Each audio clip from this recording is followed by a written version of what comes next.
the moment my son looked me in the eye and said, "Mom, stop acting like family," something inside me broke.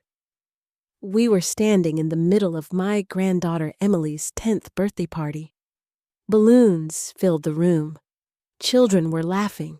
Cameras were flashing. Yet suddenly all I could hear was the sound of my own heartbeat. No one defended me. Not my son Michael. Not my daughter-in-law Lauren. Not a single person in that room. I smiled, quietly picked up my purse, and walked out before anyone could see the tears in my eyes. That night, sitting alone in the house where I had raised my son, I made one phone call. Not to my family. To my lawyer. My name is Margaret Cox, and for most of my life, I believed that if you loved your child enough, that love would always find its way back to you.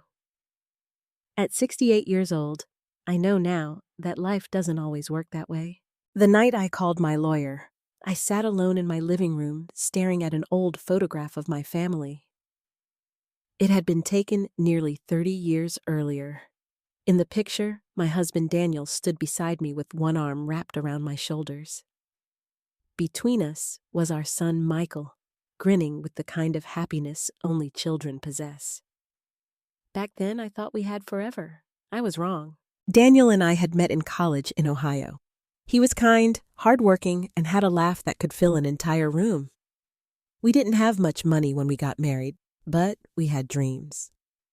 We bought a small house in Columbus. Nothing fancy.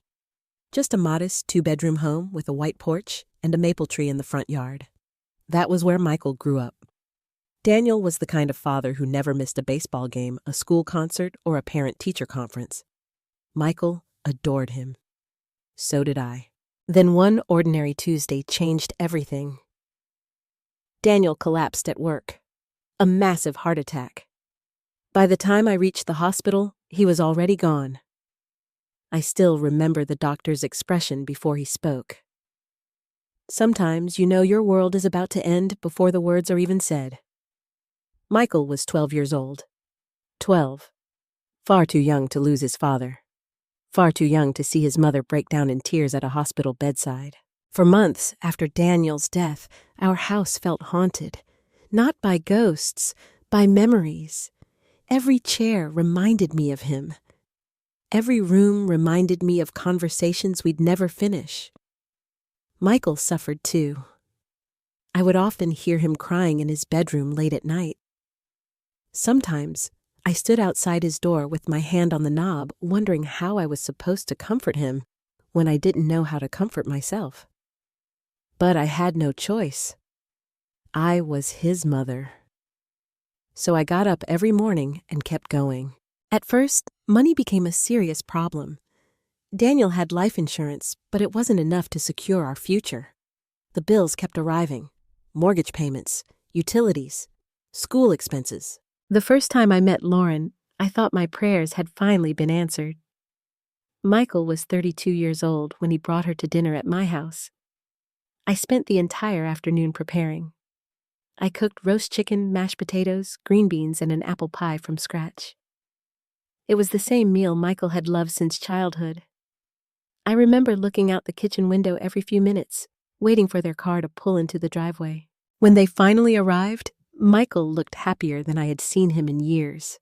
And Lauren was beautiful. She had long blonde hair, perfect makeup, and an effortless confidence that seemed to light up every room she entered. The moment she stepped inside, she hugged me. "Mrs. Cox, I've heard so much about you," she said warmly. "Please call me Margaret." She smiled. "Only if you call me Lauren." I liked her immediately. During dinner, she laughed at my stories, complimented the food, and spoke kindly to everyone. She seemed intelligent, ambitious, and charming. Most importantly, she seemed to love my son. As I watched them together that evening, I remember silently thanking Daniel. Our son had found someone special, or so I believed. For the first year of their relationship, everything appeared perfect. Michael called regularly. Lauren joined us for holidays. We celebrated birthdays together. When Michael proposed, I cried tears of joy. The wedding took place the following spring. It was beautiful. The ceremony was held at a vineyard outside Columbus. The weather was perfect. The flowers were stunning. Michael looked proud and excited. Lauren looked radiant. As I watched them exchange vows, I felt nothing but happiness. I genuinely believed our family was growing. I imagined future holidays, future grandchildren, Sunday dinners, family vacations, the kind of memories that make growing older feel less frightening. For a while, things seemed exactly as I had hoped. But looking back now, I realized the warning signs appeared much earlier than I recognized. The problem was that they were subtle. Lauren never attacked directly. She was too smart for that. Instead, she specialized in small comments. Tiny remarks that could easily be dismissed. Comments that sounded harmless on the surface, yet somehow left a sting behind. The first incident happened 6 months after the wedding. I invited Michael and Lauren over for dinner. When they arrived, I had prepared several dishes. Michael smiled immediately. "You made pot roast. You still love it, don't you?" I laughed. Before Michael could answer, Lauren smiled politely. "Margaret, you're sweet, but Michael's trying to eat healthier now." The comment wasn't rude, not really, but something about it felt strange.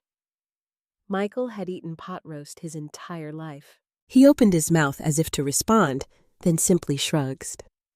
"Yeah, Lauren's right." I remember feeling oddly embarrassed, as if I had done something wrong, as if caring too much had become a mistake. I ignored the feeling. Months later, another incident happened. Michael and Lauren purchased their first home. Naturally, I was excited. I offered to help paint, to unpack boxes, to do anything they needed. When I called, Lauren laughed softly. "Oh, don't worry, Margaret. We already have everything under control." I understood. Young couples often want independence. Still, I felt disappointed. Then I saw photographs online of friends helping them move, people I barely knew. Yet somehow there had been no room for Michael's mother. Again, I told myself not to overreact. Again, I made excuses. As time passed, similar situations became more common. Whenever I suggested family dinners, Lauren seemed busy. Whenever I invited them somewhere, there was always a scheduling conflict. Whenever Michael and I planned something together, Lauren somehow found a reason to change the plan. At first, I blamed bad timing. Eventually, the pattern became impossible to ignore. One Thanksgiving stands out clearly in my memory. I called several weeks in advance. "Would you both like to come over this year?" There was a pause. Then Michael said he needed to check with Lauren. 3 days later, he called back. We already made other plans. I was disappointed, but tried not to show it. Then on Thanksgiving Day, I opened Facebook. There they were, Lauren, Michael, and Lauren's extended family. Everyone gathered around a huge dining table. Everyone smiling. Everyone together. I stared at those photos much longer than I should have. Not because they spent the holiday elsewhere, because no one had even thought to invite me. That was the moment something shifted inside me. Not anger, sadness, a deep, quiet sadness. Still, I remained hopeful. I kept reaching out. I kept trying. Then, Emily was born. The day Michael called to tell me I was becoming a grandmother remains one of the happiest days of my life. I cried immediately. When Emily arrived, she was absolutely beautiful, tiny, perfect, precious. Holding her for the first time felt like holding a piece of Daniel all over again. I thought Emily would bring us closer. Instead, she became another source of distance. Lauren controlled everything. Every visit required permission. Every interaction had rules. Every invitation seemed subject to approval. At first, I understood. New mothers can be protective, but Lauren's behavior went beyond protectiveness. One afternoon, when Emily was 3 years old, I bought her a small, stuffed rabbit. Nothing expensive, just a simple gift. Emily loved it instantly. She hugged it tightly and carried it everywhere. Lauren's expression darkened. "Oh," she said, "another toy." I laughed nervously. "Children can never have too many stuffed animals." Lauren smiled, but her eyes remained cold. "That's easy to say when you're not the one dealing with clutter." I felt embarrassed again. The same feeling I had experienced countless times before. A feeling that I was somehow intruding, somehow unwelcome. Even when all I wanted was to love my family. The most painful part wasn't Lauren's behavior. It was Michael's silence. Every time something happened, he remained quiet. Every time Lauren made one of her comments, he changed the subject. Every time I felt hurt, he acted as though nothing had happened. I kept waiting for him to notice, to speak up, to say, "Mom is just trying to help." But he never did. The son who once defended me against playground bullies. The son who once cried when he saw me upset. The son who promised never to forget my sacrifices. That son seemed to be disappearing, slowly, piece by piece. One evening, I mentioned my concerns to my friend Nancy Walker. We were having coffee at a small cafe downtown. Nancy listened quietly before speaking. "Margaret, can I be honest?" "Of course." "I don't think Lauren likes sharing Michael." I frowned. "What do you mean?" Nancy stirred her coffee. "I think she sees you as competition." I almost laughed. "That's ridiculous. I'm his mother."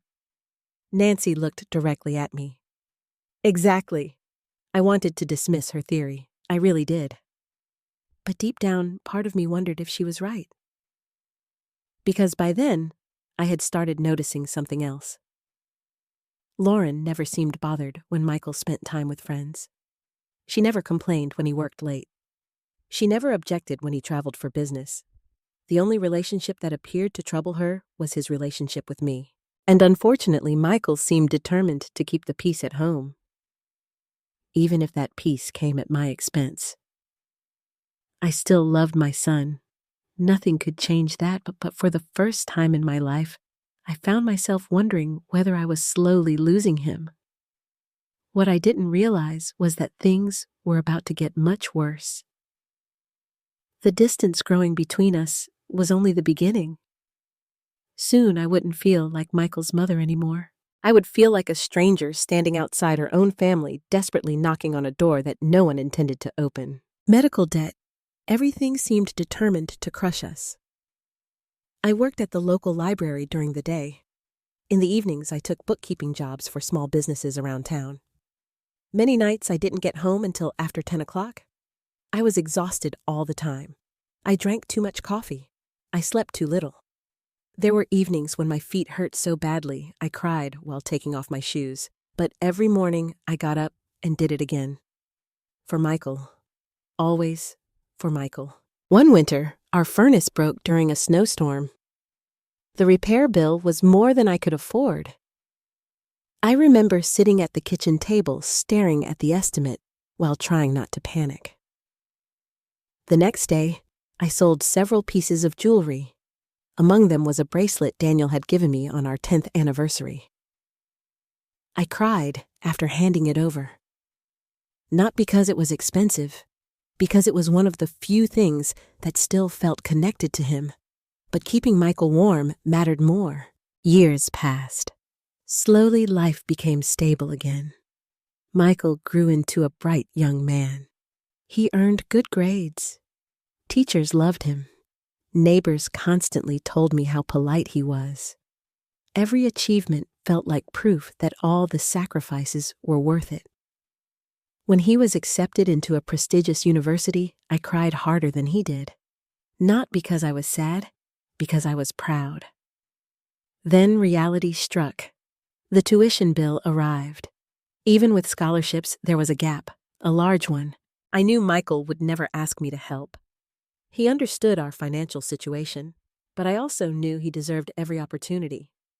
That night, I opened a small wooden box I had kept for years. Inside was my wedding ring. I stared at it for nearly an hour. It wasn't just jewelry. It was the symbol of my life with Daniel. The symbol of our marriage. The symbol of everything we'd built together. Selling it felt like saying goodbye all over again. But the next morning, I sold it. The money helped cover Michael's education expenses. I never told him. I didn't want him carrying that burden. I wanted him focused on his future. Years later, he discovered what I had done. He hugged me so tightly I could barely breathe. "Mom," he whispered, "I'll never forget everything you've done for me." At the time, I believed him, and maybe he believed it too. Back then, during those years, Michael and I were incredibly close. Every Sunday afternoon, he'd come over for lunch. We'd talk about work relationships, sports, and life. When he bought his first car, he called me immediately. When he got promoted, I was the first person he told. When he was heartbroken after a bad breakup in his 20s, he sat at my kitchen table eating ice cream straight from the container while I listened. We laughed together. We cried together. We survived together. For a long time, it felt like Daniel's death had forged an unbreakable bond between us. People often told me how lucky I was, and I agreed. I felt lucky. I had lost my husband, but I still had my son. That was enough, or so I thought. Looking back now, I can see the exact period when things started changing. It wasn't sudden. It never is. Distance doesn't usually arrive like a storm. It arrives like a slow-moving fog. You don't notice it at first. A missed phone call here, a canceled dinner there. A conversation that feels slightly shorter than it used to. Tiny things, almost invisible. At the time, I explained them away. Michael was building a career. He was busy. Life was demanding. That's what I kept telling myself. What I didn't realize was that the foundation of our relationship was already beginning to crack. The son who once called me his hero was slowly becoming someone I barely recognized. And I had no idea that the woman he would soon bring into our lives was about to change everything.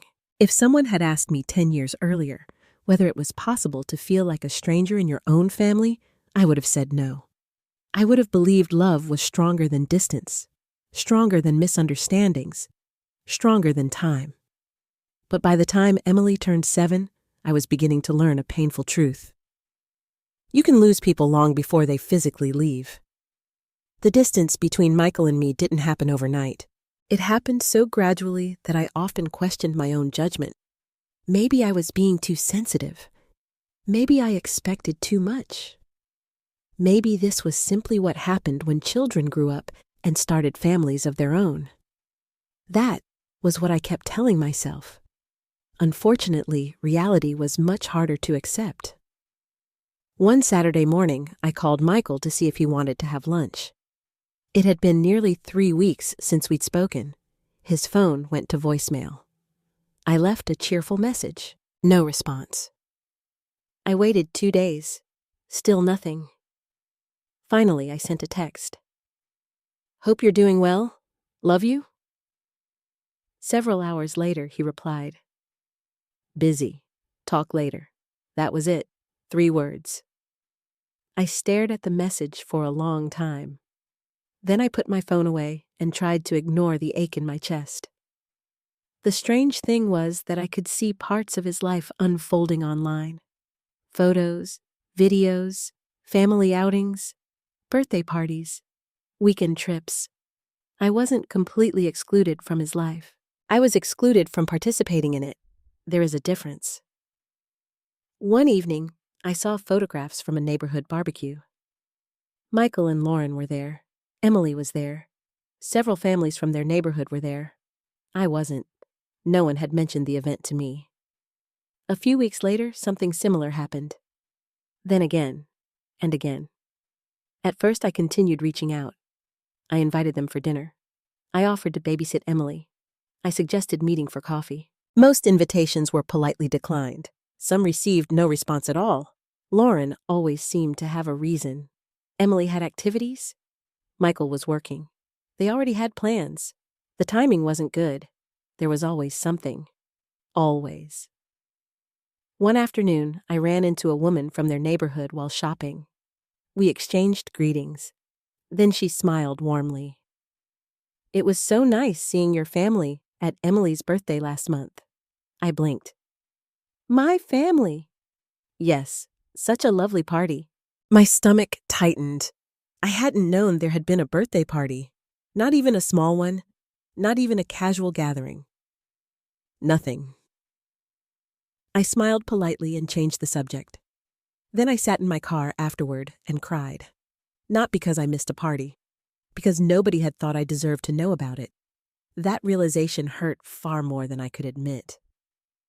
When Michael was little, every birthday had been a celebration. I spent weeks planning them, making decorations, baking cakes, wrapping presents. Now I wasn't even considered important enough to receive an invitation. Nancy noticed the change in me. She always did. We had been friends for over 40 years. Some friendships become family. Nancy was one of those people. One afternoon, she invited me to lunch. The moment she saw me, she frowned. "You're losing weight." I forced a smile. "I'm fine." "No, you're not." I looked away. Nancy reached across the table. "Margaret talked to me." For several seconds, I said nothing. Then everything came pouring out. The missed invitations, the unanswered messages, the loneliness, the growing feeling that I no longer belonged in my own son's life. Nancy listened quietly. When I finished, she sighed. "You keep making excuses for them." "What else am I supposed to do?" "See the truth." I didn't answer, because part of me already knew the truth. I just wasn't ready to face it. The truth was simple. If people want you in their lives, they make room for you. And somehow, there was no room left for me. The worst moments involved Emily. She was the one person who still made me feel loved. Whenever we managed to spend time together, she ran into my arms. She wanted stories, games, cookies. She wanted to know about her grandfather, Daniel. She wanted to see old photographs. She wanted a connection. And every time we bonded, Lauren seemed uncomfortable. One Christmas, I gave Emily a scrapbook filled with family pictures. Photos of Daniel. Photos of Michael as a child. Photos of our family history. Emily loved it. She sat on the floor, flipping through the pages with excitement. "Who's this?" she asked, pointing to a picture. "That's your Grandpa Daniel." Emily smiled. "I wish I could have met him." My heart nearly broke. Then Lauren appeared. "Oh, sweetheart, let's put that away for now." Emily frowned. "But I want to look at it." "We can do that later." The scrapbook disappeared. I never saw it again. Another time, Emily asked if she could spend a weekend at my house. Her eyes lit up when she asked. "Can I, Mom?" Lauren smiled tightly. "We'll see." The answer eventually became no. There was always a reason, always an excuse, always another barrier. As the years passed, those barriers grew taller, and Michael stood silently beside them. That silence hurt more than any insult Lauren could have delivered, because Lauren owed me nothing. Michael did. He was my son, the child I had raised, the child I had sacrificed everything for, the child who knew exactly how much family meant to me. Yet somehow, he allowed this distance to continue. One Sunday after church, I sat alone in my living room looking through old photo albums. I found a picture of Michael at age 8. His front teeth were missing. His face was covered in chocolate ice cream. He was laughing so hard, the photograph had captured pure joy. I smiled through tears. Then I found another picture. Michael, at 16, standing beside me after winning a baseball championship, his arm around my shoulders, proud, happy, connected. I stared at those photographs for nearly an hour, trying to understand what had happened, trying to figure out where we had gone wrong. trying to find the exact moment my son stopped seeing me as an important part of his life. But there wasn't one moment. There were hundreds. Tiny decisions, tiny compromises, tiny silences, each one creating another inch of distance, until eventually miles existed between us. Months later, another incident would confirm what I had been trying desperately not to believe. I attended a community fundraiser downtown. Several local families were there, including Michael and Lauren. When I walked over to greet them, Lauren's smile immediately faded. Not dramatically, not enough for anyone else to notice. But I noticed. I always noticed. The conversation lasted less than 5 minutes before Lauren found an excuse to leave. Moments later, Michael followed her, leaving me standing there alone, again. Watching them walk away, again. Feeling like an outsider, again. That night I sat awake for hours, and for the first time, I stopped asking whether something was wrong. Instead, I asked a much more painful question. What if this wasn't temporary? What if this wasn't a misunderstanding?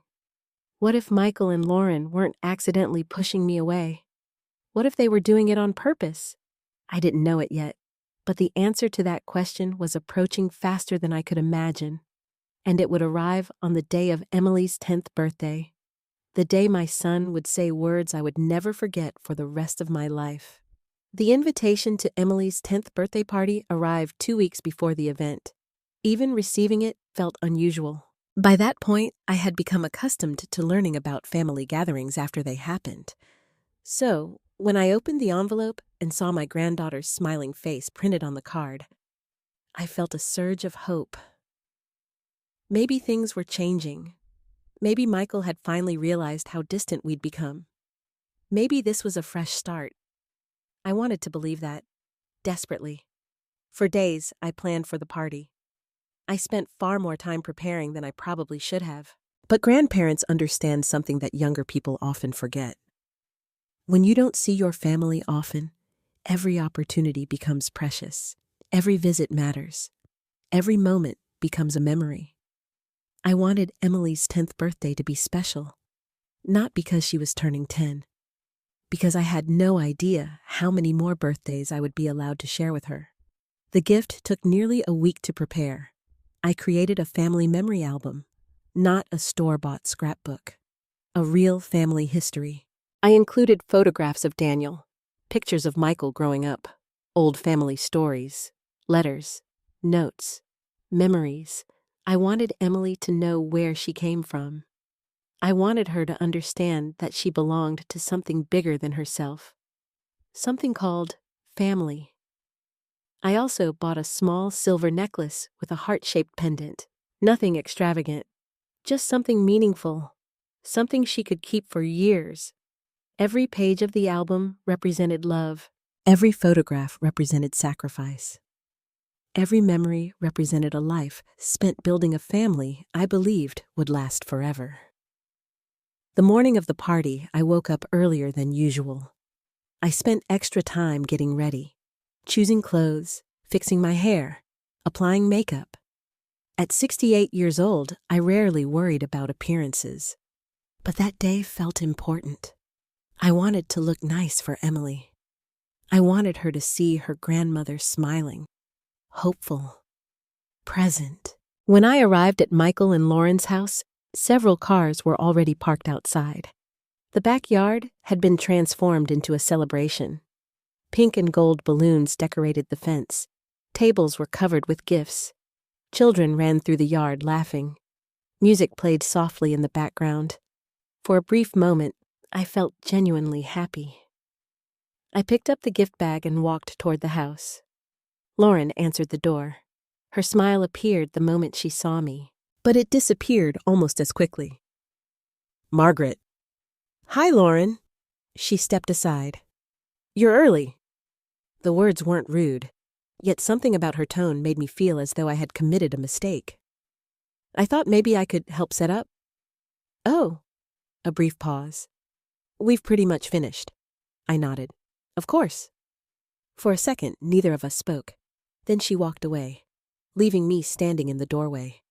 Alone. Again. I told myself not to overthink it. Today wasn't about me. It was about Emily. A few minutes later, I heard a familiar voice. "Grandma!" Emily came running across the yard. She threw her arms around me so hard that I nearly lost my balance. I laughed. "Hey there, birthday girl." "I missed you." 3 simple words. 3 words I hadn't heard from anyone in that family for a very long time. I hugged her tightly. "I missed you too."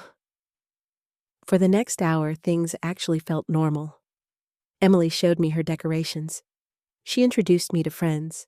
She talked nonstop about school books and her favorite movies. I listened to every word. Because unlike most adults, children don't hide their feelings. When they love you, you know it. And Emily loved me. That fact made everything else hurt even more. As guests continued arriving, I noticed something strange. Many people seemed surprised to see me there. Several parents smiled politely. A few introduced themselves. One woman actually said something that made my stomach tighten. "Ekith, it's nice that you could make it." The way she said it sounded almost accidental, as though my presence had not been expected. I pushed the thought aside. Then came the photographs. A professional photographer had been hired for the event. Children gathered together first, then cousins, then parents, then larger family groups. I stood nearby waiting my turn. Eventually, I noticed everyone arranging themselves for a family portrait. Michael, Lauren, Emily, several relatives from Lauren's side. I waited. Surely someone would call me over. Nobody did. I felt foolish standing there, like a guest who had misunderstood her role. Finally, I walked over, smiling, trying to appear confident. "Would you like me in the family picture?" For a moment, nobody answered. The silence felt uncomfortable. Lauren looked away. Michael sighed, and suddenly I realized something. They hadn't forgotten. They simply hadn't planned for me to be included. Before anyone could respond, Emily grabbed my hand. "Grandma should be in it." My heart melted. Lauren forced a smile. "We're doing different groups right now, sweetheart." Emily frowned. "But Grandma is family." Those words lingered in the air. Family. Such a simple word. Such a powerful word. I noticed Lauren glance toward Michael. A look passed between them. The kind married couples exchange without speaking. Something shifted. I could feel it. A tension that hadn't existed moments earlier. I stepped back. "It's okay." I tried to sound cheerful. "I'll wait." The photographer continued working. The party continued. But something felt wrong. Deeply wrong. An hour later, Emily opened presents. She reached my gift and immediately became excited. The scrapbook caught her attention first. She sat on the grass, flipping through pages. "Oh, wow!" She smiled. "Look, Mom. Dad when he was little?" Michael glanced at the album. His expression changed. Not happiness, not nostalgia. Discomfort. Lauren looked even worse. Emily continued turning pages. "Who's this?" "That's Grandpa Daniel," I explained softly. "The grandfather you never got to meet." Emily smiled. "He looks nice." "He was."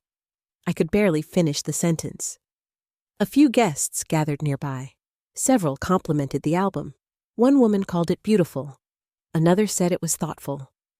For a brief moment, I felt proud. Then Lauren closed the book, abruptly.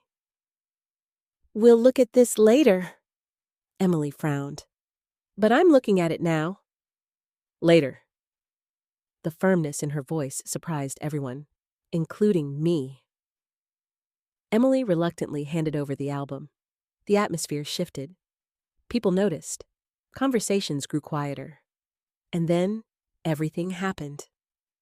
A few minutes later, I walked toward a table where several relatives were gathered. Someone asked about a photo from the scrapbook.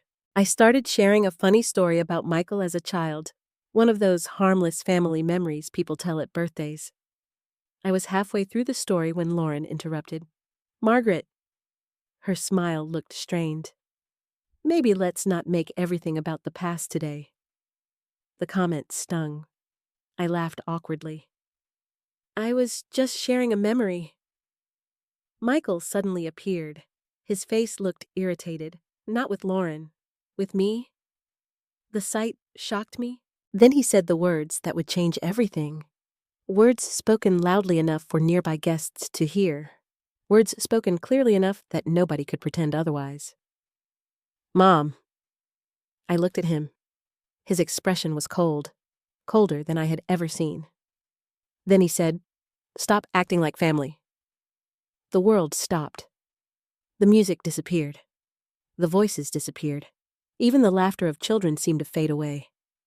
I stared at my son, certain I had misunderstood, certain those words couldn't possibly have come from him. But they had. The silence that followed felt endless. Nobody spoke. Nobody objected. Nobody defended me. Not one person. I looked at Michael, then Lauren, then the guests standing nearby. And suddenly I understood something devastating. This wasn't an accident. This wasn't a misunderstanding. This wasn't a bad day. They genuinely no longer saw me as part of their family. My eyes filled with tears, but I refused to cry there. Not in front of strangers. Not in front of people who had already seen enough. I forced a smile, picked up my purse, and quietly walked toward the exit. Behind me, the party continued. Ahead of me waited an empty house. And before the night was over, I would make a decision that none of them saw coming. I don't remember much about the drive home from Emily's birthday party. To this day, entire sections of that evening remain blurred in my memory. Trauma can do that. Sometimes your mind protects itself by hiding details it cannot bear to revisit, but there are a few things I remember perfectly. I remember gripping the steering wheel so tightly that my knuckles turned white. I remember stopping at a red light and suddenly realizing I was crying. I remember hearing Michael's voice echoing over and over inside my head. "Stop acting like family."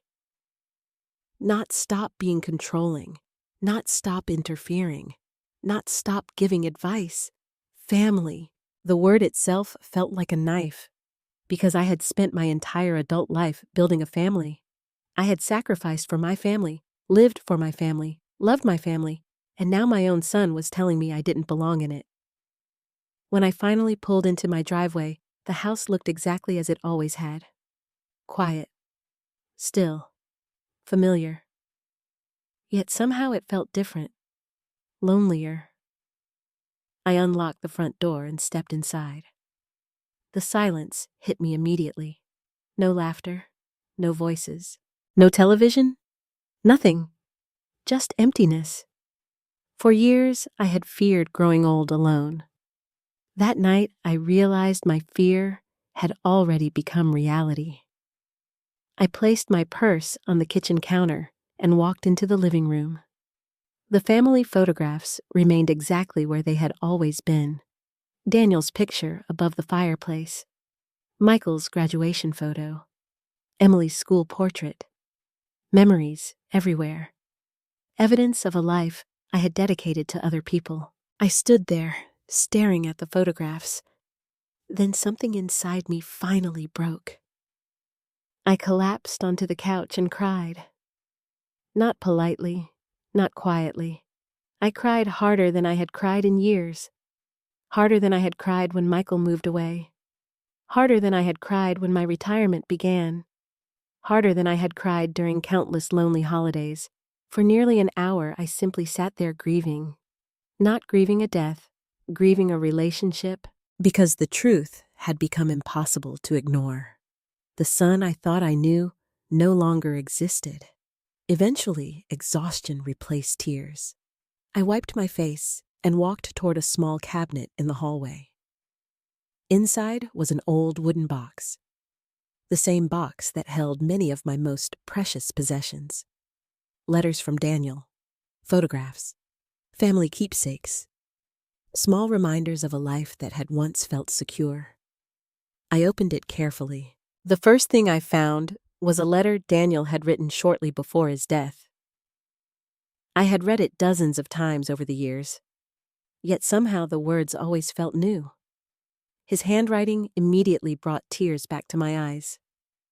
He had written about family, about love, about protecting Michael, about making sure our son always knew how deeply he was loved. As I read the letter again, a painful thought entered my mind. What would Daniel think if he could see us now? What would he think about the distance, the coldness, the humiliation I had experienced that afternoon? Would he recognize the man Michael had become? Or would he be just as shocked as I was? I sat there for a long time, asking questions that had no answers. Eventually, I noticed another item inside the box. A faded photograph. It showed Michael at 12 years old, the year after Daniel died. His arm was wrapped around me. Both of us looked exhausted, but we were smiling because we only had each other. I traced my finger across the picture. Then I remembered something Michael had said shortly after his father's funeral. A memory I hadn't thought about in years. He had looked at me and said, "Don't worry, Mom. It'll always be you and me." At 12 years old, he had meant every word. I believe that. But somewhere between that little boy and the man standing at Emily's birthday party, something had changed. Something important. And for the first time, I stopped asking myself how to fix it. Instead, I began asking a different question. What if I couldn't? The thought felt almost disloyal. Mothers are supposed to keep trying, keep forgiving, keep sacrificing, keep hoping. That's what society teaches us. That's what I had believed my entire life. But sitting there alone in that silent house, I suddenly felt tired. Not physically tired, soul tired. The kind of exhaustion that comes from years of loving someone who no longer values your presence. Around midnight, I made a cup of tea. Then I carried it into the kitchen and sat at the table. For the first time in many years, I allowed myself to look at my situation honestly. No excuses, no denial, no wishful thinking, just facts. Fact number 1. Michael had allowed Lauren to isolate me from the family. Fact number 2. He had never defended me. Fact number 3. He had publicly humiliated me. Fact number 4.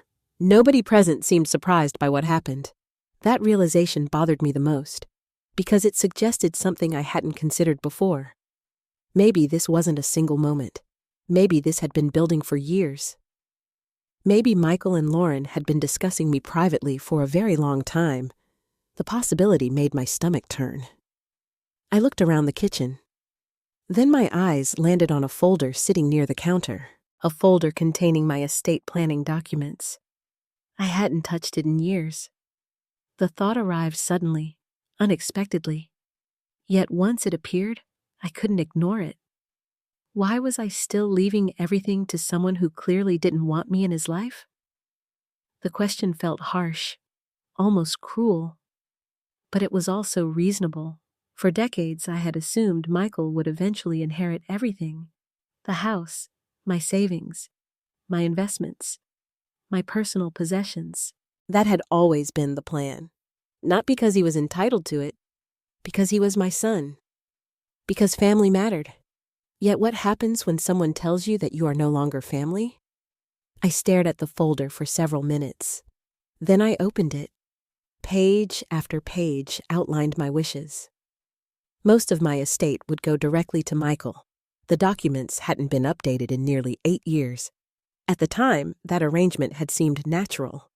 Now, it felt absurd. I wasn't angry. That surprised me.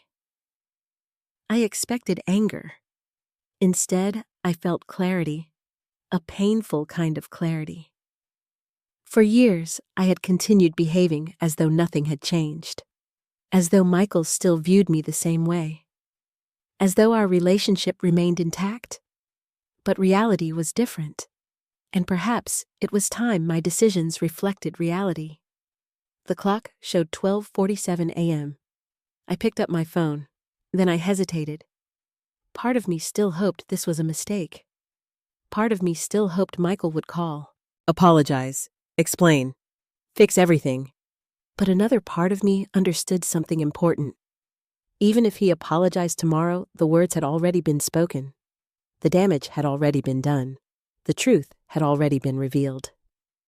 Slowly I scrolled through my contacts until I reached a familiar name. Robert Harrison.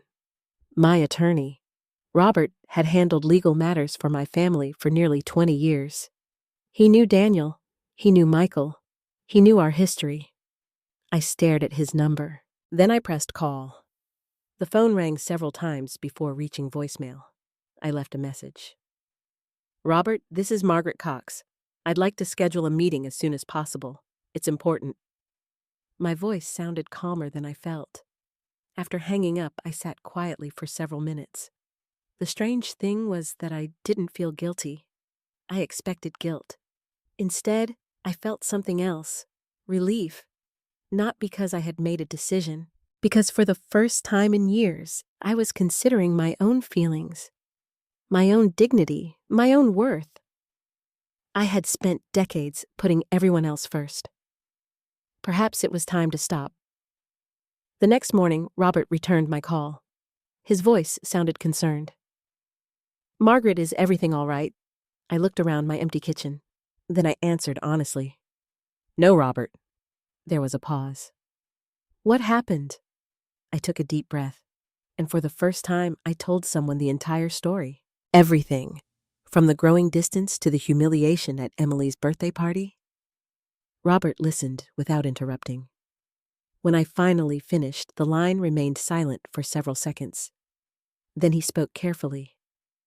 Margaret, I think you should come into my office. When? The sooner the better. I stared out the kitchen window. A new day had begun. But something inside me had changed forever.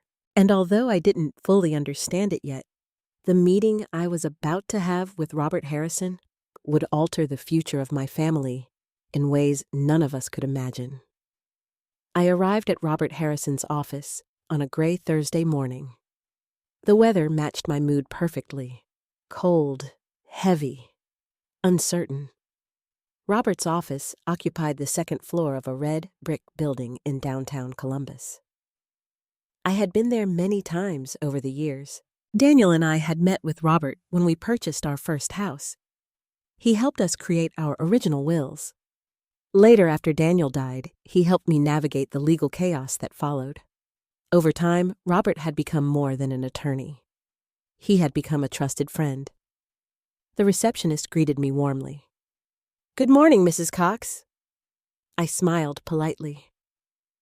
A few moments later, Robert appeared from his office. His expression immediately softened when he saw me. Margaret, he wrapped me in a brief hug. I'm glad you came. So am I. That wasn't entirely true. Part of me wished I had never needed to. Part of me wished none of this had happened. But wishes don't change reality. We sat across from each other in his office. For several seconds, neither of us spoke.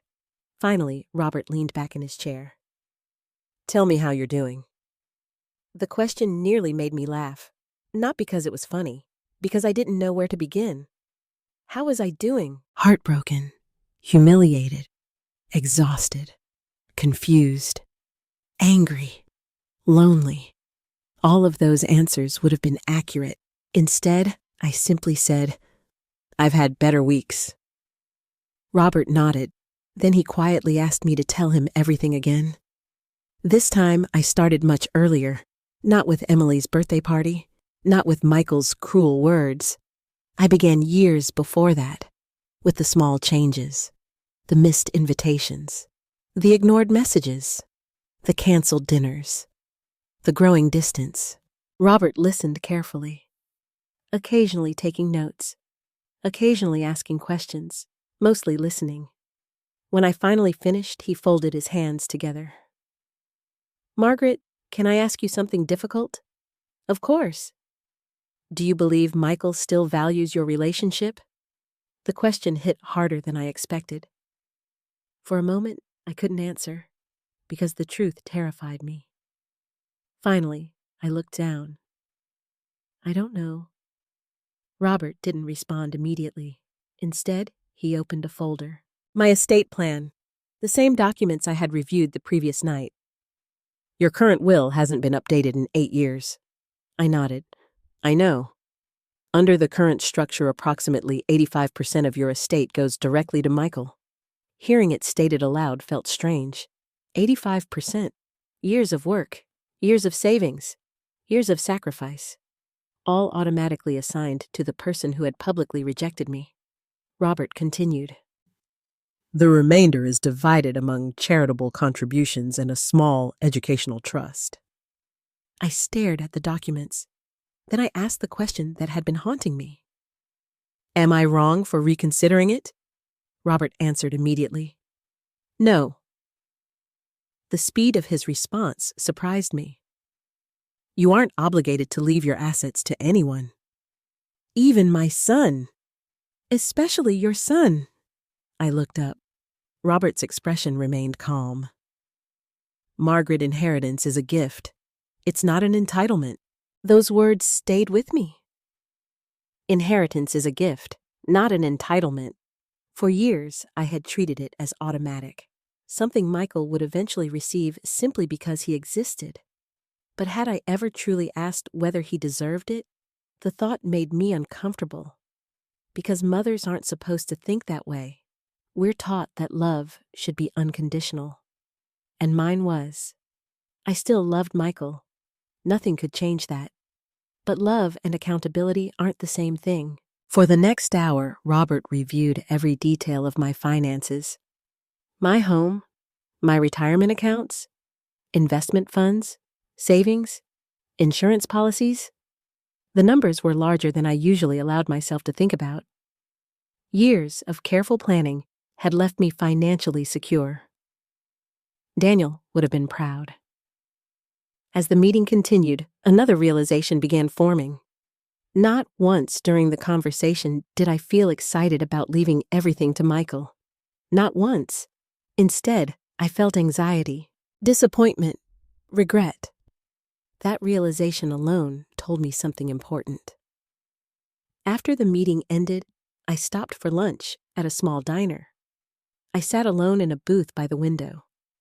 My coffee grew cold as I stared outside. For the first time in years, I began examining memories I had previously ignored.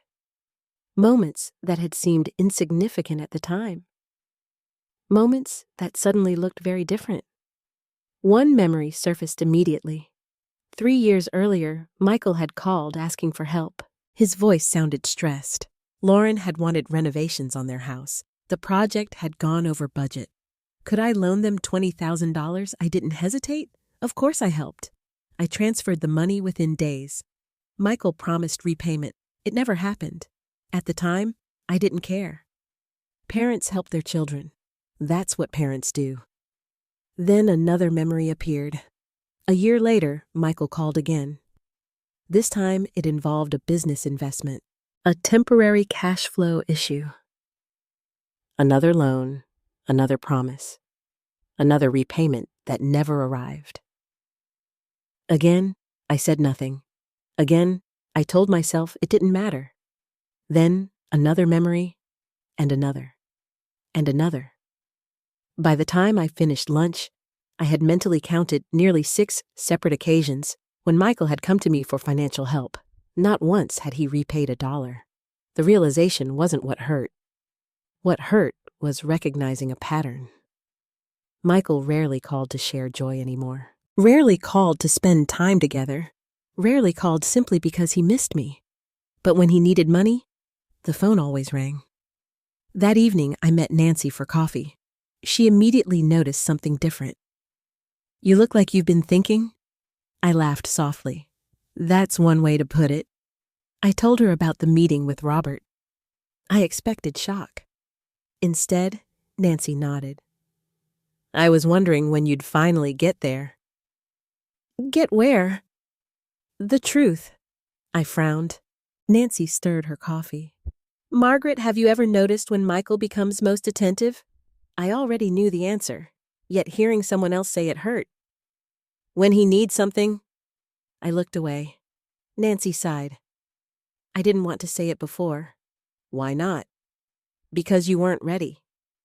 She was right. I hadn't been. For years, I had protected Michael from criticism.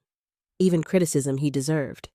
Even criticism that came from reality itself. That night after returning home, I sat at my dining room table reviewing old messages, old emails, old notes, old memories. I wasn't searching for evidence. I wasn't building a case. I simply wanted clarity, and clarity arrived. Again and again. Michael asking about retirement accounts. Michael asking whether I planned to downsize my home. Michael asking about investment performance. Michael asking about insurance. Individually, the questions seemed harmless. Together, they painted a troubling picture. Then I remembered something else, something Lauren had asked 2 years earlier. We had been sitting in my kitchen, completely alone. The conversation had seemed casual, at the time. Margaret, she had said, have you ever thought about what will happen to the house eventually? I remembered laughing. Hopefully not for a long time.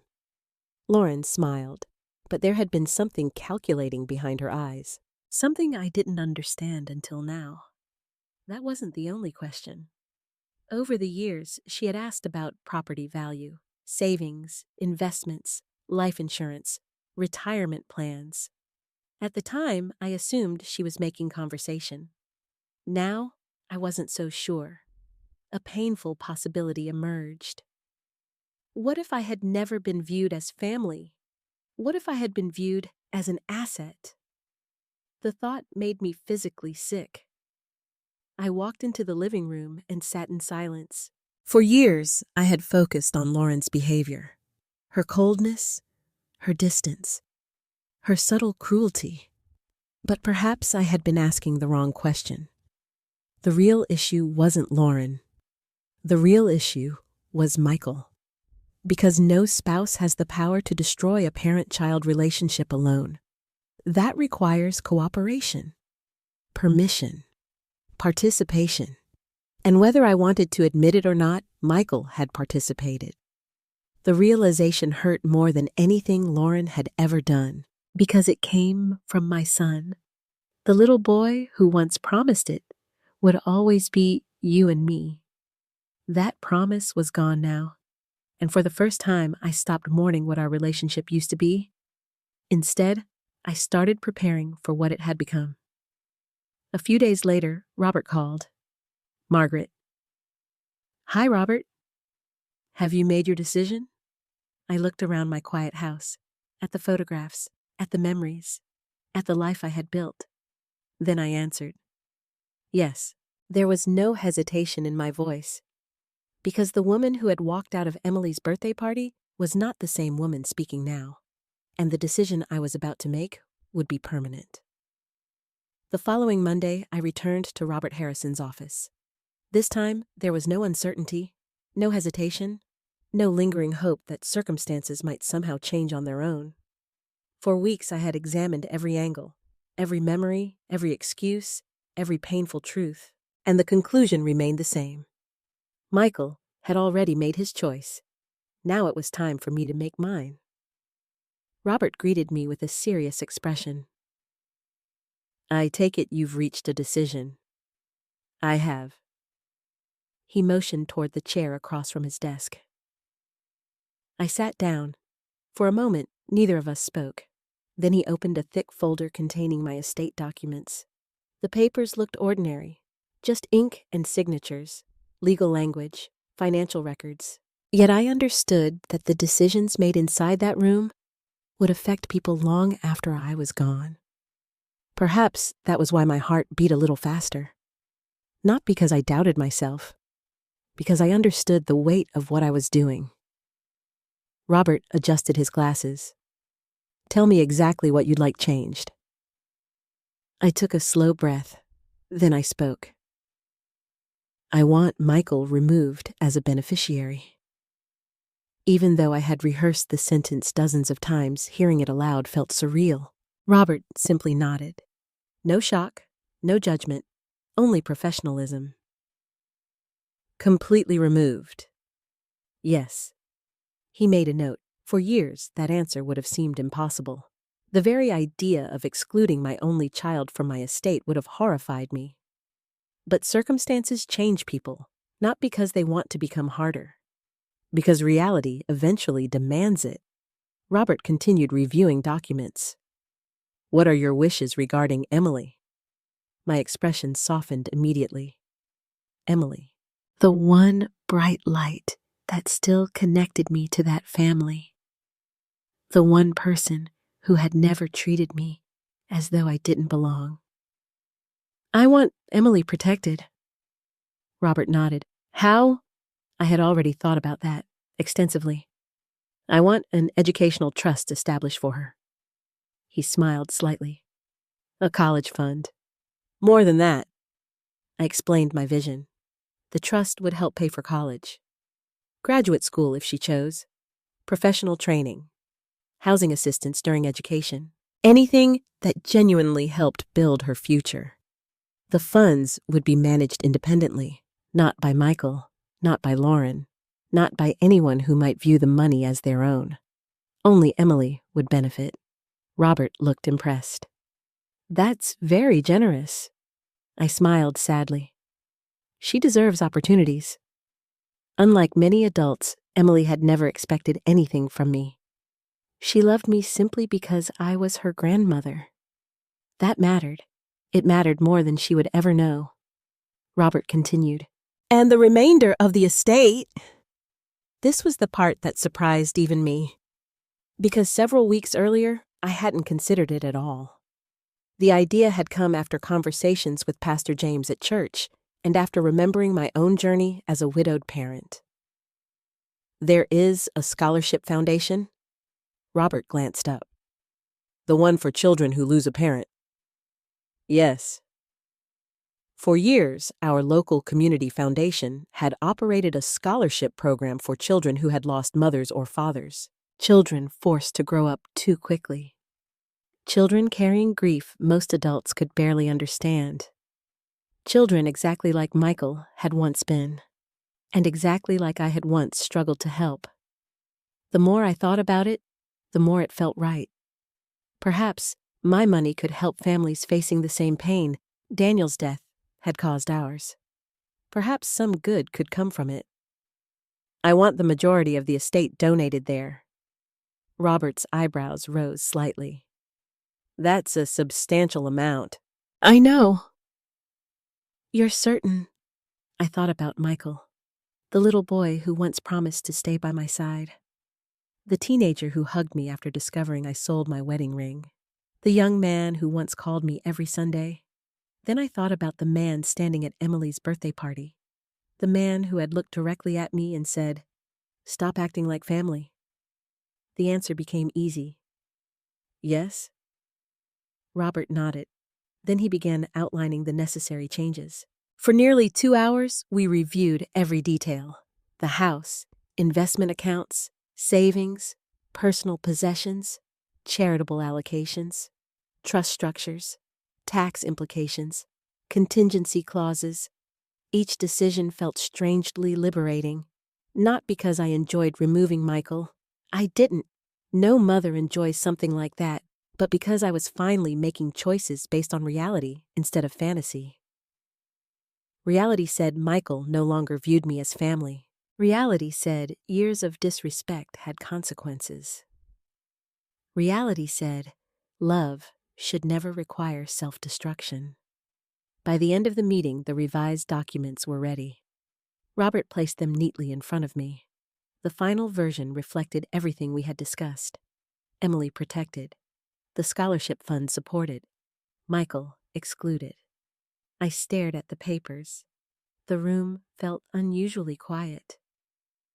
For a brief moment, memories flooded my mind. Michael's first bicycle, his high school graduation, his wedding day, the birth of Emily. Decades of motherhood compressed into a few painful seconds. Then another memory appeared. The birthday party, the silence, the humiliation, the look in Michael's eyes. Not regret, not discomfort, annoyance, as though my presence itself had become a burden. The memory hardened my resolve. I picked up the pen, signed my name, then signed again and again. Several signatures, several initials, several legal acknowledgments. With each stroke of the pen, the future changed. When I finished, Robert gathered the documents. "It's done." The words echoed in the room. It's done. I expected grief. Instead, I felt calm. Not happiness. Certainly not happiness. But peace. The kind of peace that comes after finally accepting a truth you've resisted for years. Robert noticed the expression on my face. "You all right?" I nodded. "I think so." He leaned forward. "Margaret, may I offer one piece of advice?" Of course." "Don't tell them." I blinked. "What? Not now." I frowned. "Why?" Robert folded his hands.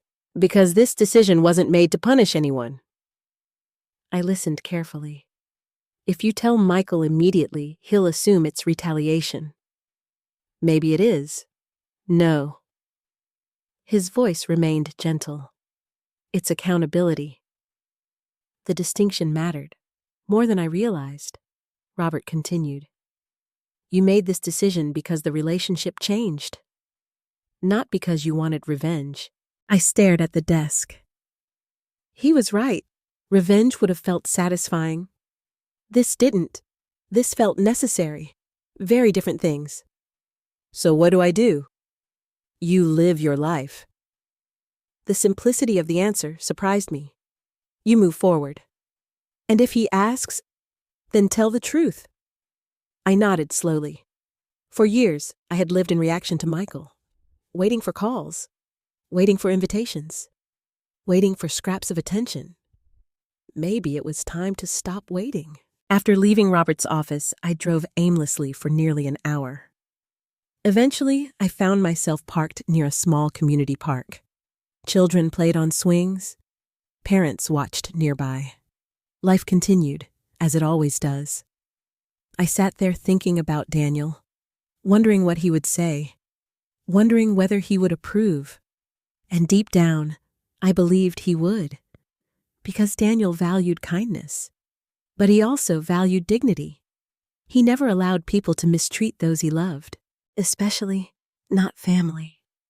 For the first time in a very long while, I felt as though I was honoring both principles. That evening, I returned home. The house felt different, not emptier, lighter. I made dinner, read a book, watched the sunset from my porch. Simple things, ordinary things, yet something had shifted inside me. For years, I had allowed my happiness to depend on Michael's approval. Now I was beginning to reclaim it. The irony was almost funny. Michael had spent years pushing me out of his life. And in doing so, he had accidentally forced me to rediscover my own.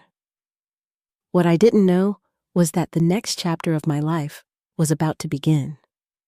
A chapter where I would stop defining myself as a rejected mother and start remembering who Margaret Cox was beyond that role.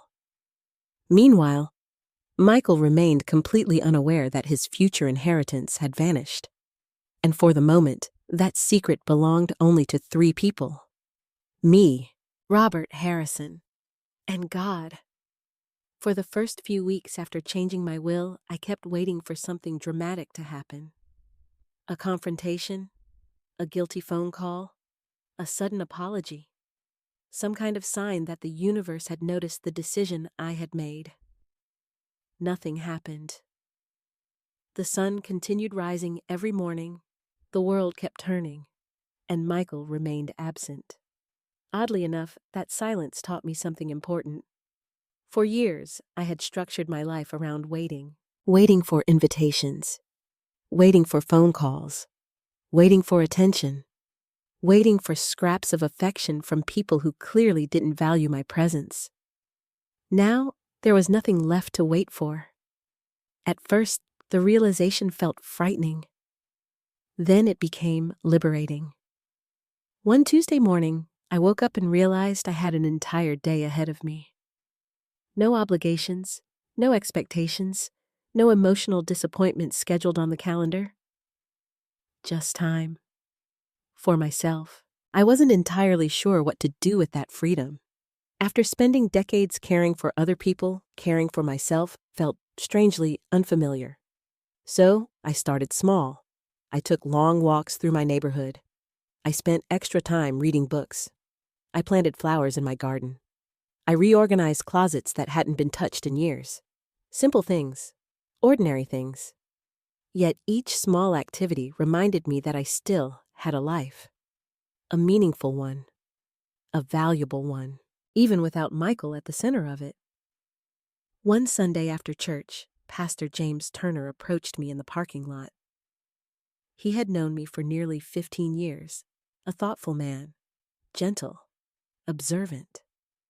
The kind of person who noticed pain before most people recognized it themselves. "Margaret." "Good morning, Pastor." He smiled. "Would you have time for coffee?" An hour later, we were sitting inside a small cafe across the street. At first, we talked about ordinary things. The church, the weather, community events. Eventually, the conversation shifted. It always did.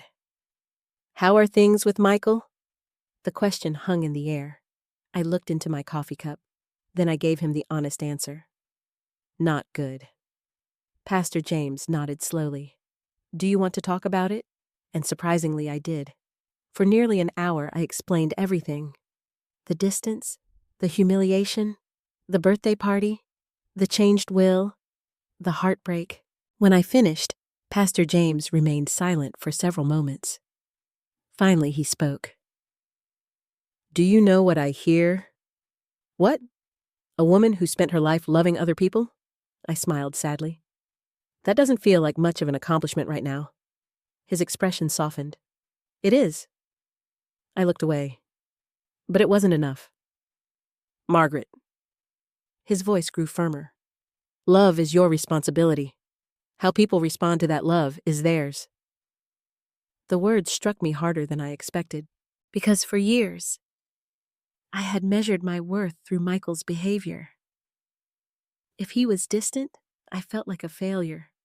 If he ignored me, I felt rejected. If he hurt me, I questioned myself. Pastor James continued, "You cannot control another person's gratitude." I knew he was right. The problem was that accepting it felt painful. Because mothers are taught to believe that if we love hard enough, sacrifice enough, forgive enough, everything will eventually work out. Real life doesn't always follow that script. Sometimes people make choices, bad choices, selfish choices, and no amount of love can prevent them. A few days later, Nancy invited me to join her volunteer group. The organization delivered meals to elderly residents throughout the community. Normally, I would have declined. Not because I wasn't interested, because I spent most of my emotional energy worrying about Michael. But now I had time. So I agreed. The experience changed me more than I expected. The people we visited came from every background imaginable. Widows, veterans, retired teachers, former factory workers, people whose families lived far away, people whose families never visited, people who had survived incredible hardships. Yet many of them still smiled, still laughed, still found reasons to be grateful. One woman named Eleanor particularly affected me. She was 83 years old and lived alone. During one visit, she invited Nancy and me inside. Photographs covered nearly every wall. Children, grandchildren, great-grandchildren, a huge family. Yet Eleanor lived by herself. "Do they visit often?" I asked. She smiled. Not really. The answer surprised me. You must miss them. Of course. Then she shrugged. But I refuse to stop living while waiting for someone else to show up. I thought about those words for days afterward. I refused to stop living while waiting for someone else to show up. How much of my life had I spent doing exactly that, waiting, hoping, yearning, expecting? The realization was uncomfortable, but necessary. Slowly, I began building routines that had nothing to do with Michael.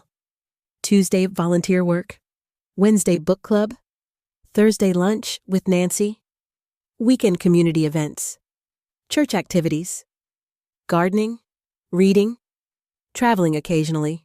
For the first time since Daniel died, my life started expanding instead of shrinking. Ironically, the less I focused on Michael, the happier I became. That fact brought unexpected guilt. Shouldn't a mother always feel incomplete without her child? Apparently not, because what I was experiencing wasn't abandonment, it was recovery. One afternoon, while organizing old boxes in the attic, I found several journals from my younger years. I spent hours reading them. The entries reminded me of someone I had almost forgotten. Myself. Not Margaret the mother. Not Margaret the widow. Not Margaret the grandmother. Simply Margaret, a woman with dreams, goals, interests, humor, strength. I had buried much of that identity beneath decades of responsibility. Now I was rediscovering it. Around that time, something else happened, something unexpected. I stopped checking my phone constantly. That may sound insignificant, but for years, every notification triggered hope. Maybe Michael was calling. Maybe there was a message. Maybe this would be the day things changed. Eventually, I realized entire afternoons were passing without me thinking about him. Not because I stopped loving him, because I stopped chasing him. There is a difference. Love remains. Desperation fades. One evening, while sitting on my porch watching the sunset, Nancy joined me. We talked about everything and nothing. After a while, she smiled. You seem different. Different how? Happier. The word surprised me. Happier. Was I considered the question carefully. Then I realized she was right. Not perfectly happy, not healed, not free from pain, but happier than I had been in years, because peace had finally begun replacing disappointment. Nancy took a sip of tea. I think you're finally finding your way back to yourself. Maybe she was right. For so long, I had viewed Michael's rejection as proof that something was missing from my life. Now, I was beginning to understand a deeper truth. What was missing wasn't Michael. What was missing was me. And little by little, I was returning. The irony wasn't lost on me. Michael had spent years pushing me away. Yet by doing so, he had accidentally given me something I never expected. The opportunity to rebuild a life beyond him, a stronger life, a fuller life, a life that no longer depended on someone else's approval. Unfortunately, while I was rebuilding myself, Michael's own life was beginning to unravel. I didn't know it yet, but financial problems were quietly gathering around him. Debt, stress, business troubles, mistakes, the kind of problems that eventually force people to start looking for help. And before long, my phone would ring. For the first time in months. Not because my son missed me, but because he needed something. The call came on a Wednesday afternoon. I had just returned home from volunteering at the community center. The weather was warm. The garden was blooming. For once, life felt peaceful. I was carrying groceries into the kitchen when my phone rang. I glanced at the screen and froze. Michael. For a moment, I simply stared. His name illuminated the display like a ghost from another life. Months had passed since we last spoke. Months. The sudden appearance of his name sent a wave of emotions through me. Hope, fear, confusion, Curiosity. Part of me wanted to answer immediately. Another part wanted to let it ring. In the end, motherhood won. It always had. I answered. Hello? There was a brief pause. Then I heard his voice. Hi, Mom. The sound hit me harder than I expected. For a second, I was transported back years. Back to baseball games. Back to family dinners. Back to the version of Michael I missed every day. I swallowed. Hello, Michael. His tone sounded unusually cheerful, almost too cheerful. How have you been? The question caught me off guard, because it wasn't the type of question he'd asked in a very long time. I've been all right. Good. Another pause. Then, I've been meaning to call. I nearly laughed. Months of silence, months of distance, and now he'd been meaning to call, but I kept my voice calm. Have you? Yeah. He sounded slightly uncomfortable. I've just been busy. The familiar excuse. Busy. That word had built an entire wall between us over the years. Still, I said nothing. I simply listened. For the next several minutes, Michael asked questions. How was my health? How was church? How were my volunteer activities? How was Nancy? The conversation felt strangely pleasant, almost normal. Yet something about it didn't feel genuine. Not entirely. Maybe it was instinct. Maybe it was experience. Or maybe it was because I knew my son. Really knew him. And something wasn't right. Eventually, he arrived at the reason for the call. I was wondering if you'd like to have dinner sometime. I blinked. Dinner? Yeah. His voice brightened. It's been a while. A while. As though our relationship had merely drifted apart naturally. As though he hadn't publicly humiliated me. As though none of it had happened. Still, I remained polite. When were you thinking? Maybe this weekend. I hesitated. The old Margaret would have agreed immediately, without question, without caution, without self-protection. The new Margaret paused, long enough for Michael to notice. Mom, I'm thinking, a nervous laugh. About dinner? About why now? Silence, not long, just long enough. Then he cleared his throat. I told you, I've been busy. There it was again. Busy, I almost challenged him. Almost. Instead, I agreed. All right. Really? Yes. His relief was obvious. Great. We settled on Saturday evening. After ending the call, I sat quietly at my kitchen table, trying to process what had happened. Part of me felt hopeful. Maybe this was genuine. Maybe Michael regretted everything. Maybe he wanted to repair our relationship. But another part of me remained cautious. Very cautious. Years of disappointment have a way of teaching patience and skepticism. That evening, I called Nancy. The moment I told her about Michael's phone call, she became suspicious. Immediately. What did he want? Dinner? That's it. Apparently. Nancy snorted. I don't believe that for a second. I laughed. You don't believe anything. I believe patterns. I knew what she meant, and unfortunately she wasn't wrong. Michael's sudden interest felt unusual, especially after months of silence, especially after everything that happened. Still, I wanted to give him the benefit of the doubt, at least temporarily. 2 days later, Nancy called me back. Her voice sounded unusually serious. Margaret, what happened? You know my nephew works at First National Bank? Yes. There was a pause. Then she spoke carefully. He ran into Michael recently. My stomach tightened. And he said Michael looked stressed. I listened. Apparently there are rumors. What kind of rumors? Financial problems. The words landed heavily. I leaned back in my chair. How serious? No idea, but serious enough that people are talking. After ending the call, I sat in silence. Financial problems. Suddenly several things made more sense. The unexpected phone call, the sudden friendliness, the invitation to dinner. None of it proved anything, but it certainly raised questions.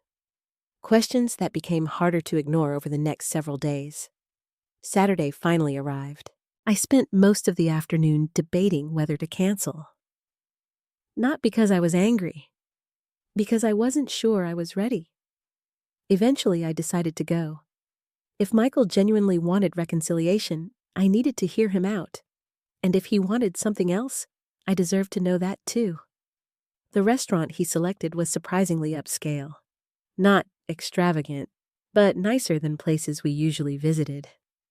That immediately struck me as odd. When I arrived, Michael was already there. He stood when he saw me, smiling, looking strangely nervous. For a brief moment, my heart softened, because no matter what had happened, he was still my son. He hugged me. The first hug in a very long time. It felt awkward, not cold, not warm, simply unfamiliar. We sat down. The conversation started pleasantly enough. Work, weather, Emily, church, current events, normal topics, safe topics. Yet throughout the evening, I noticed something. Michael seemed distracted, as though he were building towards something, rehearsing something, waiting for the right moment. I recognized the behavior immediately, because he had done the same thing as a teenager whenever he wanted permission for something, or money. About halfway through dinner, I finally asked, "What's going on?" He looked surprised. "What do you mean? You seem nervous." He laughed. "No. You do." The smile faded slightly. For a moment, neither of us spoke. Then he changed the subject. A classic Michael move. One he had used his entire life. Which only increased my suspicion. When dinner ended, we walked toward the parking lot together. The evening air felt cool and pleasant. For a brief second, I allowed myself to imagine things improving. Then Michael spoke. "Mom, yes, I'm glad we did this." I studied his face, trying to read it, trying to understand what was happening behind his eyes. The same eyes that once belonged to a little boy who couldn't hide anything from me. Now they felt guarded, careful, strategic. And suddenly I knew. Not the details, but the truth. This wasn't about reconciliation, not entirely. Something else was coming, something he hadn't yet found the courage to say. I hugged him goodbye, then drove home. The entire ride, my instinct screamed the same warning. Be careful. 3 days later, the warning became stronger. A mutual acquaintance from church approached me after service. The conversation seemed casual at first. Then she mentioned Michael. "I heard his company is struggling." I froze. "What?" She immediately looked embarrassed. "Oh." Apparently, she hadn't realized I didn't know. Maybe it's just gossip. But the damage was done. Questions exploded inside my mind. A struggling company, financial trouble, months of silence, then a sudden desire to reconnect. The pieces were beginning to fit together, and I didn't like the picture they formed. That night, I sat on my porch long after sunset, thinking, reflecting, remembering. For years, Michael only appeared when he needed something. Loans, advice, support, rescues. What if this was no different? The possibility hurt, not because it surprised me, because I wanted to be wrong. I desperately wanted to be wrong, yet deep inside I sensed what was coming. The dinner wasn't the goal. It was the beginning. A setup, an opening move, and before long, Michael and Lauren would reveal what they really wanted. The second invitation came less than 2 weeks later. This time, it wasn't just Michael. Lauren was involved. That alone told me something important.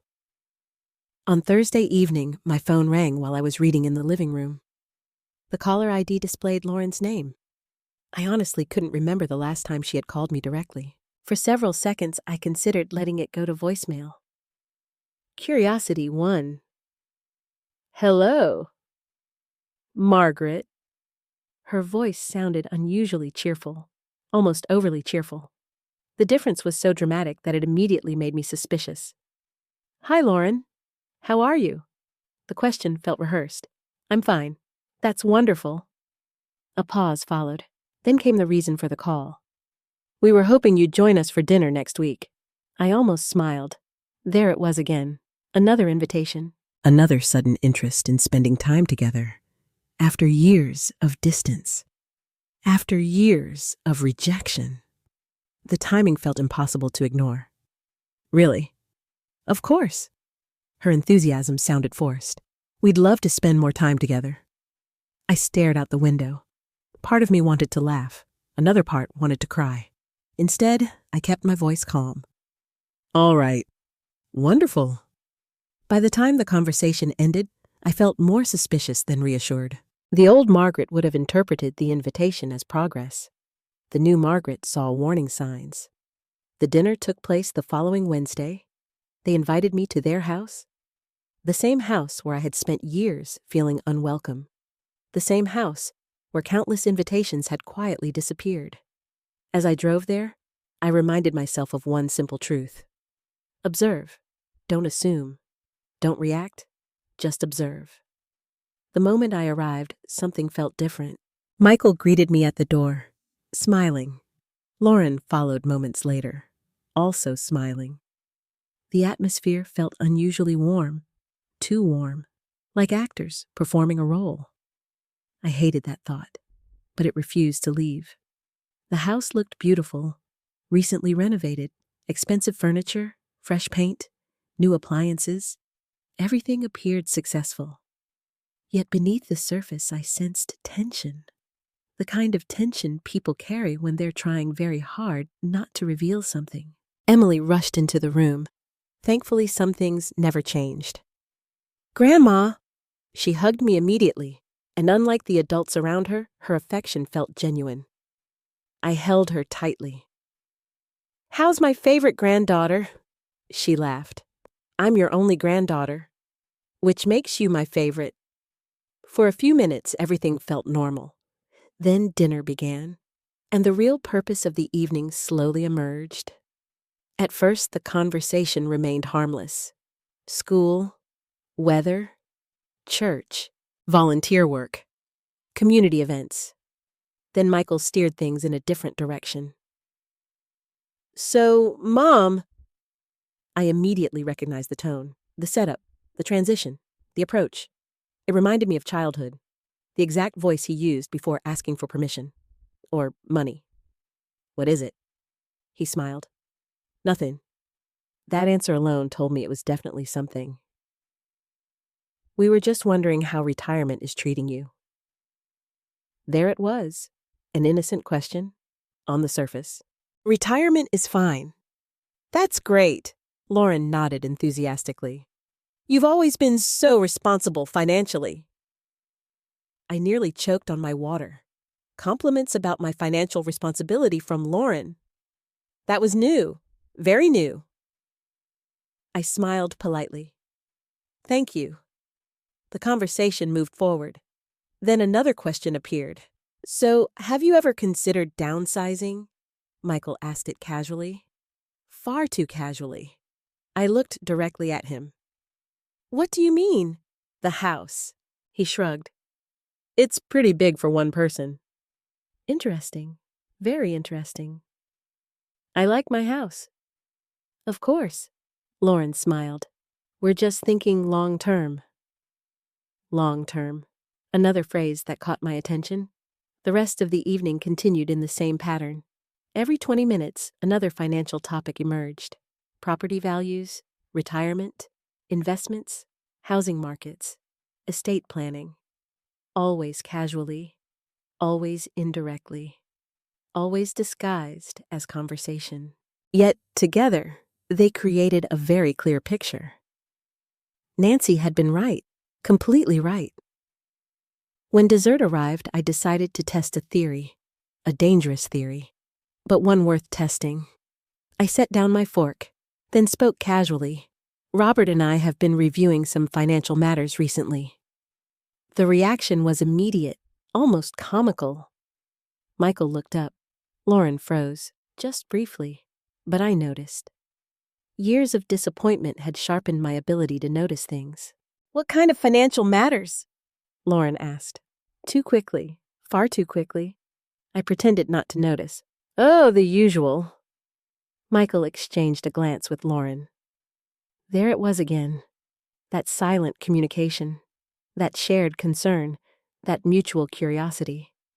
The rest of dinner became even more revealing. Every question revolved around the future. My future, my assets, my plans, my property, my finances. Not once did they ask about the birthday party. Not once did they apologize. Not once did they mention what happened. That omission spoke louder than anything else, because genuine reconciliation begins with accountability. This wasn't accountability. This was strategy. Halfway through dessert, Emily excused herself to finish homework. The moment she left the room, the conversation shifted again. More directly this time. Michael leaned back in his chair. "You know, Mom." I waited. "Our family has been thinking about the future a lot lately." Family. Interesting choice of words, considering what he had said at Emily's birthday. I remained silent. He continued. "Especially with the economy being so uncertain." Lauren nodded. "It's important to have security." Security, another interesting word. I watched them carefully. Years earlier, I might have missed the pattern. Not anymore. The evening was no longer about rebuilding relationships. It was about reassurance. They wanted reassurance, specifically financial reassurance. They simply hadn't worked up the courage to ask directly. By the time I drove home that night, my suspicions had become certainty.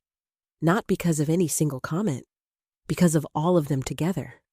Every topic, every question, every glance, every reaction. The evidence was overwhelming. For years, Michael rarely called, rarely visited, rarely showed interest in my life. Now suddenly he wanted dinners, conversations, connection. Exactly when his financial problems were growing. The timing wasn't a coincidence. The next morning, Nancy called. As usual, she immediately asked, "How did dinner go?" I laughed. Not because anything was funny, because she already knew the answer. "They asked about money." Of course they did. Not directly. They never do. I told her everything. The questions, the comments, the house, the investments, the future planning. By the time I finished, Nancy sighed. "They think they're inheriting everything." I stared at the kitchen wall. Because deep down, I knew she was right.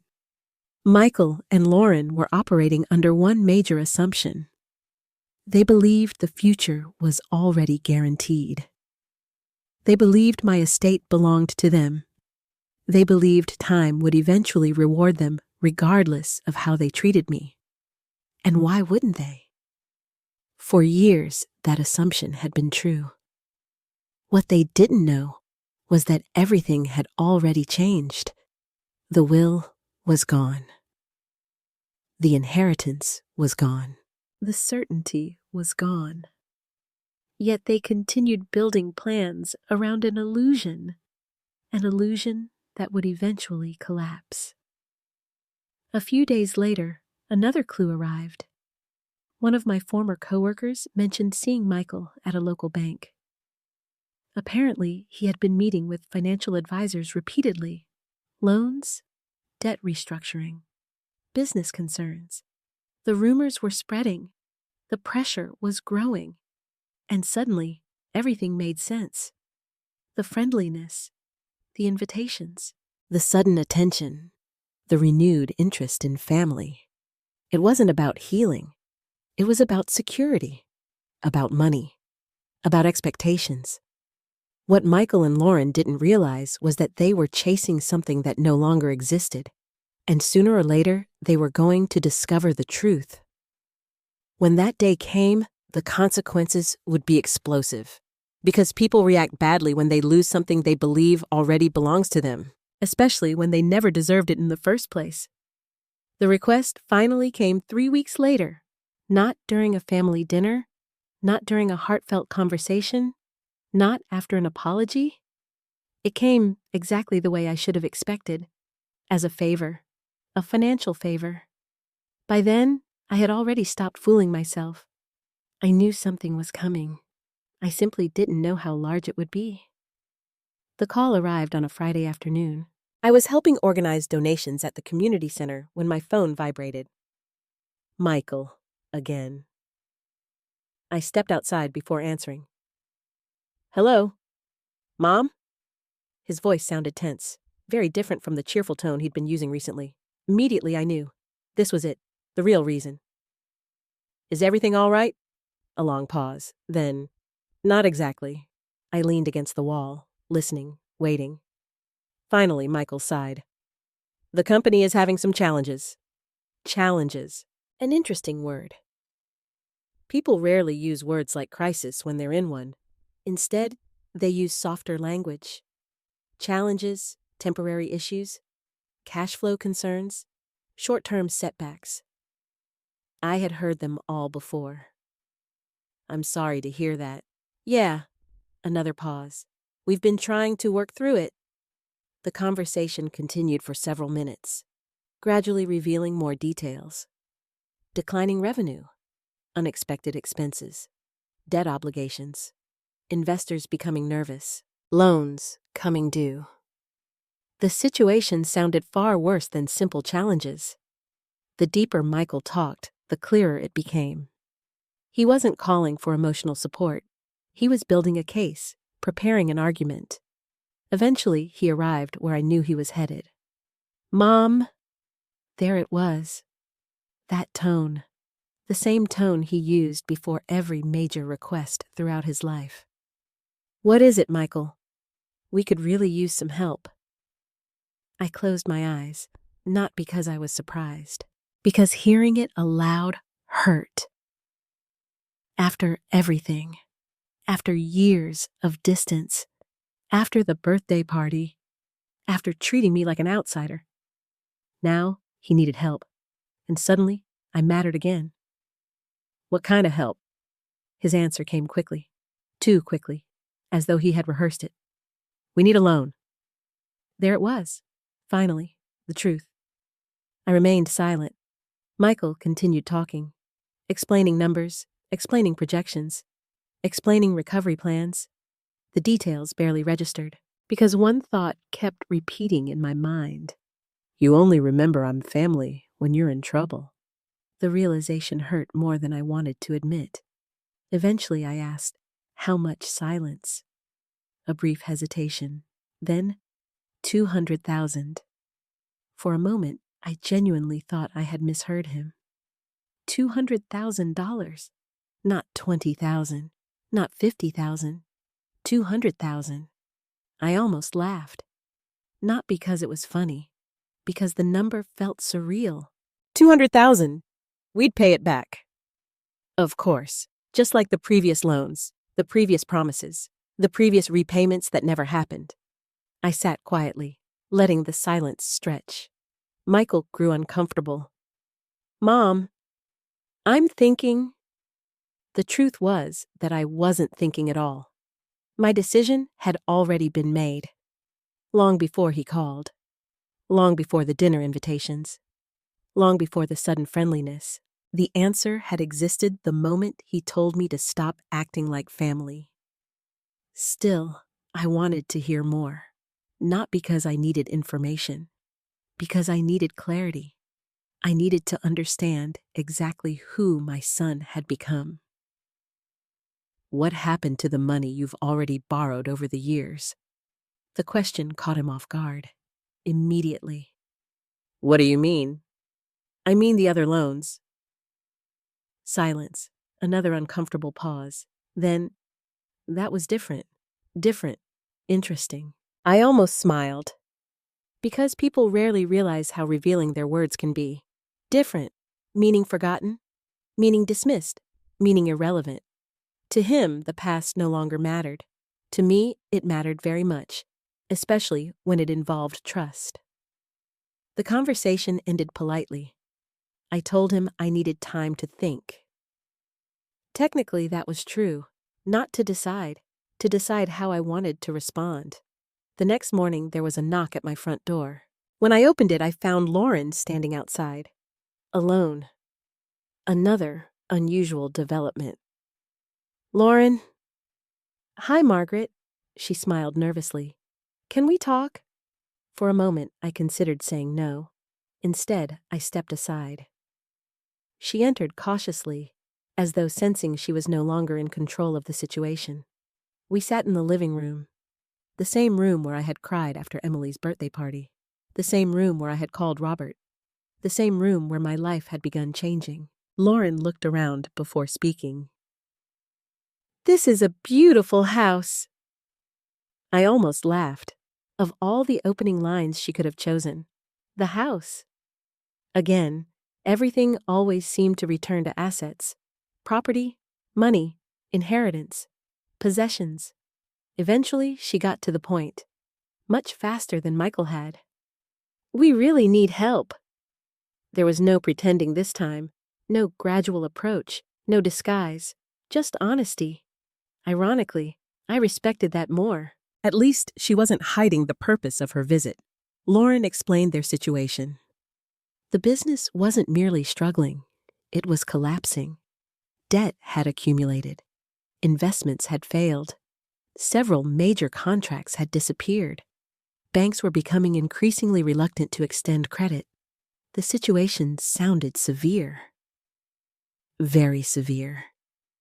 As she spoke, I noticed something fascinating. Not once did she mention our relationship. Not once did she apologize. Not once did she acknowledge years of hurt. The conversation revolved entirely around their needs, their problems, their fears, their future. I listened quietly. When she finally finished, she looked at me hopefully. "We wouldn't ask if we weren't desperate." I believed her. The desperation was real. That wasn't the issue. The issue was something much deeper. I folded my hands, then asked a simple question. "Lauren, do you remember Emily's 10th birthday?" Her face changed immediately. Not dramatically, but enough. The smile disappeared. The confidence faded. For several seconds, she said nothing. Then, "Margaret." "No," I interrupted gently. "Do you remember it?" The room became silent. Eventually, she nodded. "Yes." I looked directly into her eyes. "The day Michael told me to stop acting like family." Lauren looked away. That reaction told me everything. Because people avoid eye contact when truth becomes uncomfortable. For the next few moments, neither of us spoke. Then I asked another question. "Why didn't either of you apologize?" Her eyes widened slightly, as though she had never seriously considered it. The realization stunned me. Not because she lacked an answer, because she seemed surprised by the question itself. Finally, she whispered, "I don't know." And for the first time in years, I saw genuine discomfort. Not financial discomfort, moral discomfort, a very different thing. Lauren left shortly afterward. The conversation remained civil, respectful, quiet, but nothing had been resolved. That evening, I sat on my porch thinking about everything that had happened. The request, the desperation, the timing, the lack of accountability. Most importantly, the complete absence of remorse. Neither Michael nor Lauren seemed interested in repairing the relationship itself. They simply wanted access to resources. That distinction mattered a great deal. The following day, Michael called again. This time, he sounded hopeful, almost optimistic, as though he assumed the answer would eventually be yes. After all, I had always rescued him before. Always forgiven, always sacrificed. Why would this time be different? What he didn't understand was that something fundamental had changed. The woman answering the phone was no longer the woman he remembered. And the answer he was about to receive would force him to confront a reality he had avoided for years. For the first time in his life, my son was about to discover that actions have consequences. The answer I gave Michael was simple. No. Silence filled the line. A long silence. The kind that arrives when someone hears something they never expected. What? His voice sounded genuinely shocked. Not disappointed, not frustrated, shocked, as though the possibility had never occurred to him. I can't give you the money. For several seconds, neither of us spoke. Then Michael laughed nervously, a small, uncomfortable sound. Mom, maybe you don't understand how serious this is. I stared through my kitchen window, watching sunlight spill across the backyard. The same backyard where Michael had once learned to ride a bicycle. The same yard where Daniel had taught him how to throw a baseball. The same yard where we had once been a family. I understand perfectly. No, I don't think you do. His voice became firmer. The company could collapse. I listened quietly. And dozens of employees could lose their jobs. Another pause. We could lose everything. There it was. The desperation, the fear, the pressure. Part of me sympathized. Truly, I didn't want Michael to suffer. I didn't want Emily affected. I didn't want anyone harmed. But another part of me recognized something important. None of those consequences erased the past. None of them erased years of disrespect. And none of them erased what happened at Emily's birthday party. I'm sorry you're going through this. The words were sincere, yet they weren't the words he wanted. Then help us. I closed my eyes. No. This time the silence felt different, sharper, colder, dangerous. Finally, Michael spoke again. And his voice had changed. The friendliness disappeared. The politeness disappeared. The mask disappeared. What is this really about? I already knew where the conversation was headed, and for the first time, I wasn't afraid of it.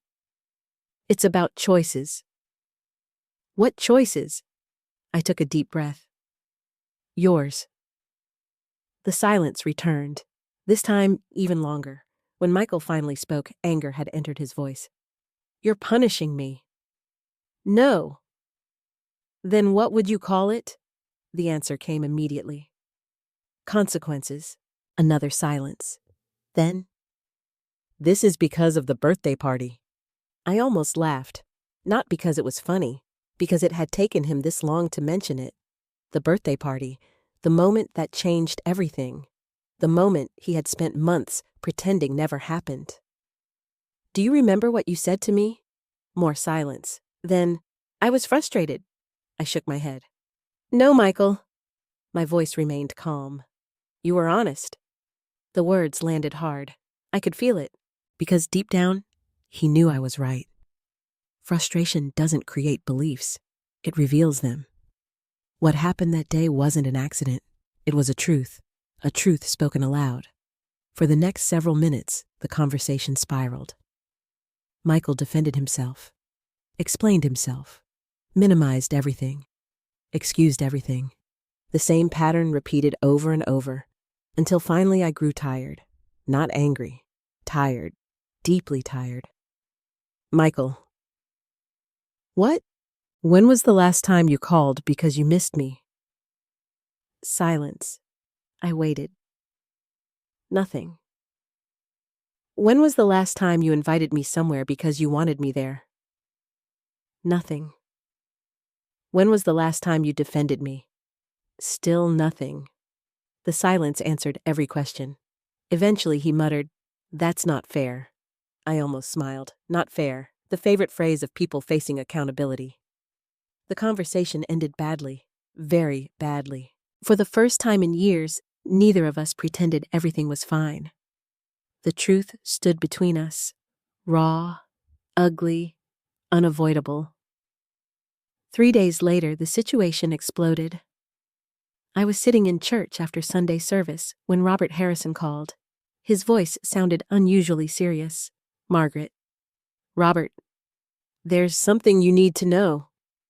My stomach tightened immediately. What happened? A pause. Then, Michael contacted my office. I froze. What? He requested information. My heart sank. About what? You. The answer was immediate, specifically your estate planning. The world suddenly felt very quiet. I sat down slowly, trying to process what I was hearing. He did what? Robert sighed. He wasn't given any information. Of course not. However, the hesitation worried me. However what? I believe he's becoming suspicious. A cold feeling settled in my chest. Not fear, recognition, because suddenly, everything made sense. The dinners, the questions, the conversations about property, the discussions about retirement, the sudden interest in my finances. It wasn't only about loans. It was about inheritance. The realization felt devastating. Even after everything, part of me had hoped I was wrong. Part of me wanted to believe Michael's motivations were more complicated, more human, more redeemable. But now the picture looked painfully clear. 2 nights later, my phone rang again. This time, Michael wasn't polite. He wasn't friendly, and he certainly wasn't patient. The moment I answered, he began talking, rapidly, aggressively. Did you change your will? There it was, the question, direct, unfiltered. I sat quietly, not answering immediately. That silence was enough. His voice rose. You did. I closed my eyes. Michael, you changed it.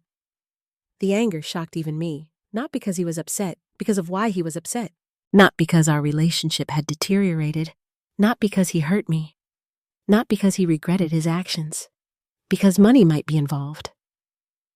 How could you do that? The question nearly took my breath away. Not from guilt, from disbelief. How could I do that? After everything, after years of neglect, after humiliation, after rejection? The irony was almost unbearable. Then came the sentence that changed everything. The sentence that hurt more than anything he had said before. You owe me. I actually stopped breathing for a second. The room felt frozen. You owe me. Not thank you. Not I'm sorry. Not can we talk. You owe me. I sat there stunned, trying to understand how the little boy I raised had become this man, this stranger, this person who viewed his mother's lifetime of sacrifice as a debt she still hadn't fully paid. Something inside me shifted, not broke, not shattered, shifted. For years, I had carried guilt. Maybe I wasn't understanding enough. Maybe I wasn't patient enough. Maybe I expected too much. That guilt disappeared in an instant, because those 3 words revealed everything. You owe me. No, I didn't. If anything, the opposite was true. For the first time in my life, I truly understood that. The conversation ended shortly afterward, not because we reached resolution, because there was nothing left to say. The following week passed in silence. No calls, no messages, nothing. Then one evening, there was another knock at my door. I wasn't expecting visitors, especially not after everything that happened. When I opened the door, my heart nearly stopped. Michael stood there, alone. No Lauren, no anger, no demands, just Michael. And the moment I saw his face, I knew something had changed. His eyes were red, his shoulders slumped. He looked exhausted, defeated, broken. For several seconds, neither of us spoke. Then he finally looked up, and for the first time in many years, I saw something I hadn't seen in my son for a very long time. Shame. Mom, he whispered. His voice cracked. I need to talk to you. The words sounded different from every conversation we'd had recently, different from the requests, different from the accusations, different from the anger. and something deep inside me sensed that the confrontation we had both avoided for years was finally about to happen. The truth. All of it. No excuses. No masks. No pretending. Just the painful truth between a mother and her son. For several seconds, neither Michael nor I spoke. He stood in the doorway looking exhausted. Not physically exhausted, emotionally exhausted. The kind of exhaustion that comes from carrying burdens too long. The kind that appears when excuses finally stop working. I stepped aside. "Come in." Michael entered quietly. The confidence that had fueled his anger during our phone calls was gone. So was the entitlement, at least for the moment. We sat across from each other in the living room, the same room where so many important moments of my life had unfolded, the same room where I had cried after Emily's birthday, the same room where I had decided to reclaim my dignity. Now my son sat in front of me, looking like a man who no longer recognized his own life. For a long time, neither of us spoke. Then Michael finally broke the silence. I messed up. The words surprised me, not because they were profound, because they were honest, more honest than anything I'd heard from him in years. I waited, allowing him to continue. His eyes drifted toward the photographs on the fireplace. Daniel. Me. Old family pictures. Pieces of a life that once felt whole. When Dad died, his voice cracked slightly. I felt my chest tighten. We rarely spoke about Daniel anymore. Not because we forgot him, because grief changes shape over time. Sometimes it becomes easier to avoid. Michael stared at the floor. I remember promising I'd take care of you. I remained silent. I meant it. A tear rolled down his cheek.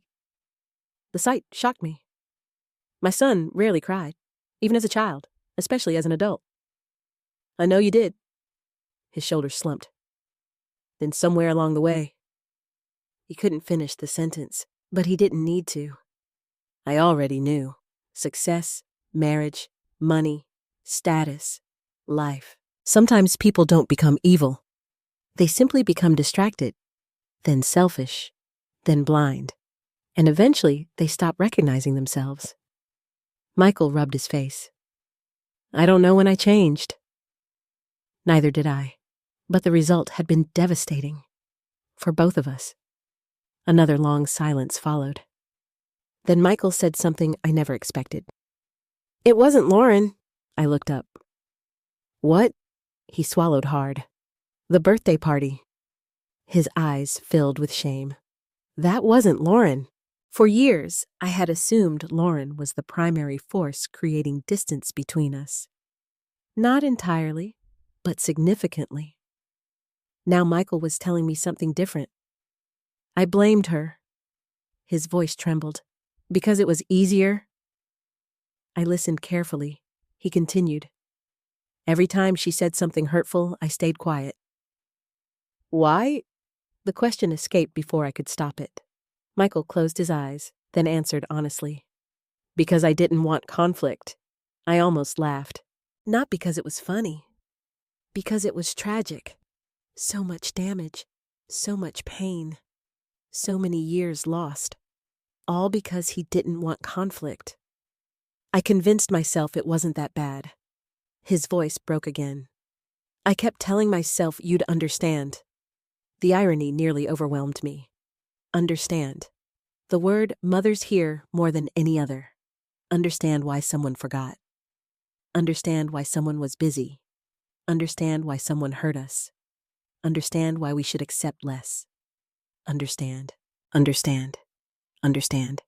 Year after year. Eventually, I asked the question that mattered most. Did you mean it? Michael looked confused. The birthday party. I held his gaze. When you told me to stop acting like family. The room became completely silent. The answer mattered. More than inheritance, more than money, more than anything else. Because it represented the truth. For several seconds, Michael couldn't speak. Then he whispered, At that moment, Yes. The honesty hurt. Terribly. Yet strangely, it also brought relief. Because finally, we were dealing with reality. Not excuses. Not revisionist history. Reality. Michael looked away. I was angry. Why? The question seemed to surprise him. Eventually he answered, because every time you talked about family, I felt guilty. That wasn't the answer I expected. I sat quietly, trying to process it. Michael continued. You kept trying. His eyes filled with tears. And I knew I wasn't. The room suddenly felt very different. For years, I assumed distance came from indifference. Perhaps part of it came from shame. The more he neglected the relationship, the guiltier he felt. The guilt made him avoid me. Avoidance created more guilt. And the cycle continued. Until eventually resentment replaced responsibility. A sad but familiar human pattern. Then Michael said something that changed everything. I wasn't angry because you weren't family. His voice cracked. I was angry because you still were.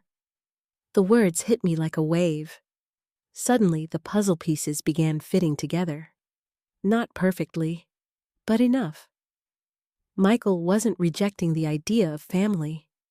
He was rejecting the reminder of what he had become. And every time I showed up loving him, he was forced to confront it. The realization didn't excuse his behavior, not even close. But it explained it. For the next hour, we talked, really talked, for the first time in years. No pretending, no defensiveness, no games. Michael admitted things I never expected him to admit. The business problems, the debt, the stress, the pressure, the fear. Most importantly, he admitted something else, something far more painful. He had assumed he would eventually inherit everything, not consciously at first, but gradually, over time. The assumption became certainty, and certainty became entitlement. Hearing it aloud hurt. But again, honesty mattered. Finally, I asked the question he feared most. When did you learn about the will? Michael lowered his eyes. After Robert wouldn't answer my questions. I nodded. And that's when you got angry. Yes. He didn't deny it, at least not anymore. I was furious. A sad smile crossed my face. I noticed. For the first time all evening, Michael almost laughed. Then his expression collapsed again. Mom. His voice barely rose above a whisper. I'm ashamed. There it was. The word I had been waiting years to hear. Not sorry, ashamed. Because true change rarely begins with apology. It begins with self-awareness, with recognizing the gap between who you are and who you should be. For a long time, neither of us spoke. Then Michael finally asked, Can you ever forgive me? The question hung heavily between us. I thought about everything. The distance, the rejection, the humiliation, the birthday party, the inheritance, the accusations, the entitlement. Years of pain compressed into a single moment. Then I thought about something else. The little boy who once promised it would always be you and me. The teenager who cried at his father's funeral. The young man who wasn't perfect but genuinely loved me. Perhaps he had been buried beneath years of mistakes. But tonight, I could finally see him again. I already do. Tears immediately filled his eyes. Mine too. Because forgiveness and trust are not the same thing. Trust takes time. Trust must be rebuilt, but forgiveness, that is a choice. And I had already made it. Michael began crying openly, the kind of crying adults usually save for private moments. Years of guilt, years of pressure, years of denial, finally released. I moved to the couch beside him, and for the first time in a very long while, I wrapped my arms around my son. Not because everything was fixed, because healing had finally begun. What neither of us knew was that an even more important conversation still remained. A conversation involving Lauren. A conversation involving Emily. And one final decision that would determine whether this family truly had a future. The conversation with Michael lasted well into the night. By the time he left, neither of us had solved every problem. We hadn't magically erased years of pain. We hadn't restored trust. We hadn't rewritten history. But for the first time in a very long time, we had told each other the truth. And sometimes, truth is where healing begins. The following week passed quietly. Then another unexpected visitor arrived at my front door, Lauren. When I opened the door, she looked very different from the woman who had sat in my living room asking for financial help. Her confidence was gone. Her carefully maintained composure seemed fragile. Most surprisingly, she looked frightened. Not frightened of me, frightened of her own future. "Can we talk?" I stepped aside. "Come in." We sat at the kitchen table. For several moments, neither of us spoke. Then Lauren took a deep breath. "I owe you an apology." The words sounded awkward, unpracticed, uncomfortable, which made me believe they were genuine. She looked down at her hands. "I've treated you badly." I remained silent, allowing her to continue. "Not all at once." A sad smile crossed her face. "But little by little." That description felt painfully accurate. Not all at once, little by little. That was exactly how it happened. 1,000 small wounds, 1,000 moments, 1,000 reminders that I wasn't welcome. Lauren's eyes filled with tears. "I was jealous." The admission surprised me, not because it was impossible, because it was honest. "Of me?" She nodded. "Of your relationship with Michael." For years, I had suspected something similar. Hearing it confirmed felt strangely sad. Not satisfying. Sad. Lauren wiped her eyes. "I thought if he stayed close to you, he wouldn't build a life with me." The logic sounded irrational. Yet human beings are often irrational when fear controls them. "I kept pushing." Her voice cracked. "And he kept letting me." That part was true. Very true. No marriage can create distance without cooperation. Michael had cooperated for years. Lauren continued. Eventually, it became normal. Normal. The most dangerous word in the world. Because almost anything can become normal if repeated long enough. Even cruelty. Even neglect. Even rejection. Then, Lauren told me something neither Michael nor I expected. She was leaving, not permanently. At least she didn't think so. But she had moved out temporarily, into her sister's house. The financial pressure, the failing business, the constant conflict, the guilt, the stress. Everything had become too much. I don't know what happens next. Her voice barely rose above a whisper. For the first time, I saw not a villain, not an enemy, just a flawed woman facing the consequences of her own choices. Much like Michael, much like all of us. When she left that afternoon, I felt strangely peaceful. Not because everything was fixed, because honesty had finally entered the room. A few days later, Emily actually called, on her own. The moment I heard her voice, I smiled. "Grandma." "Hi, sweetheart."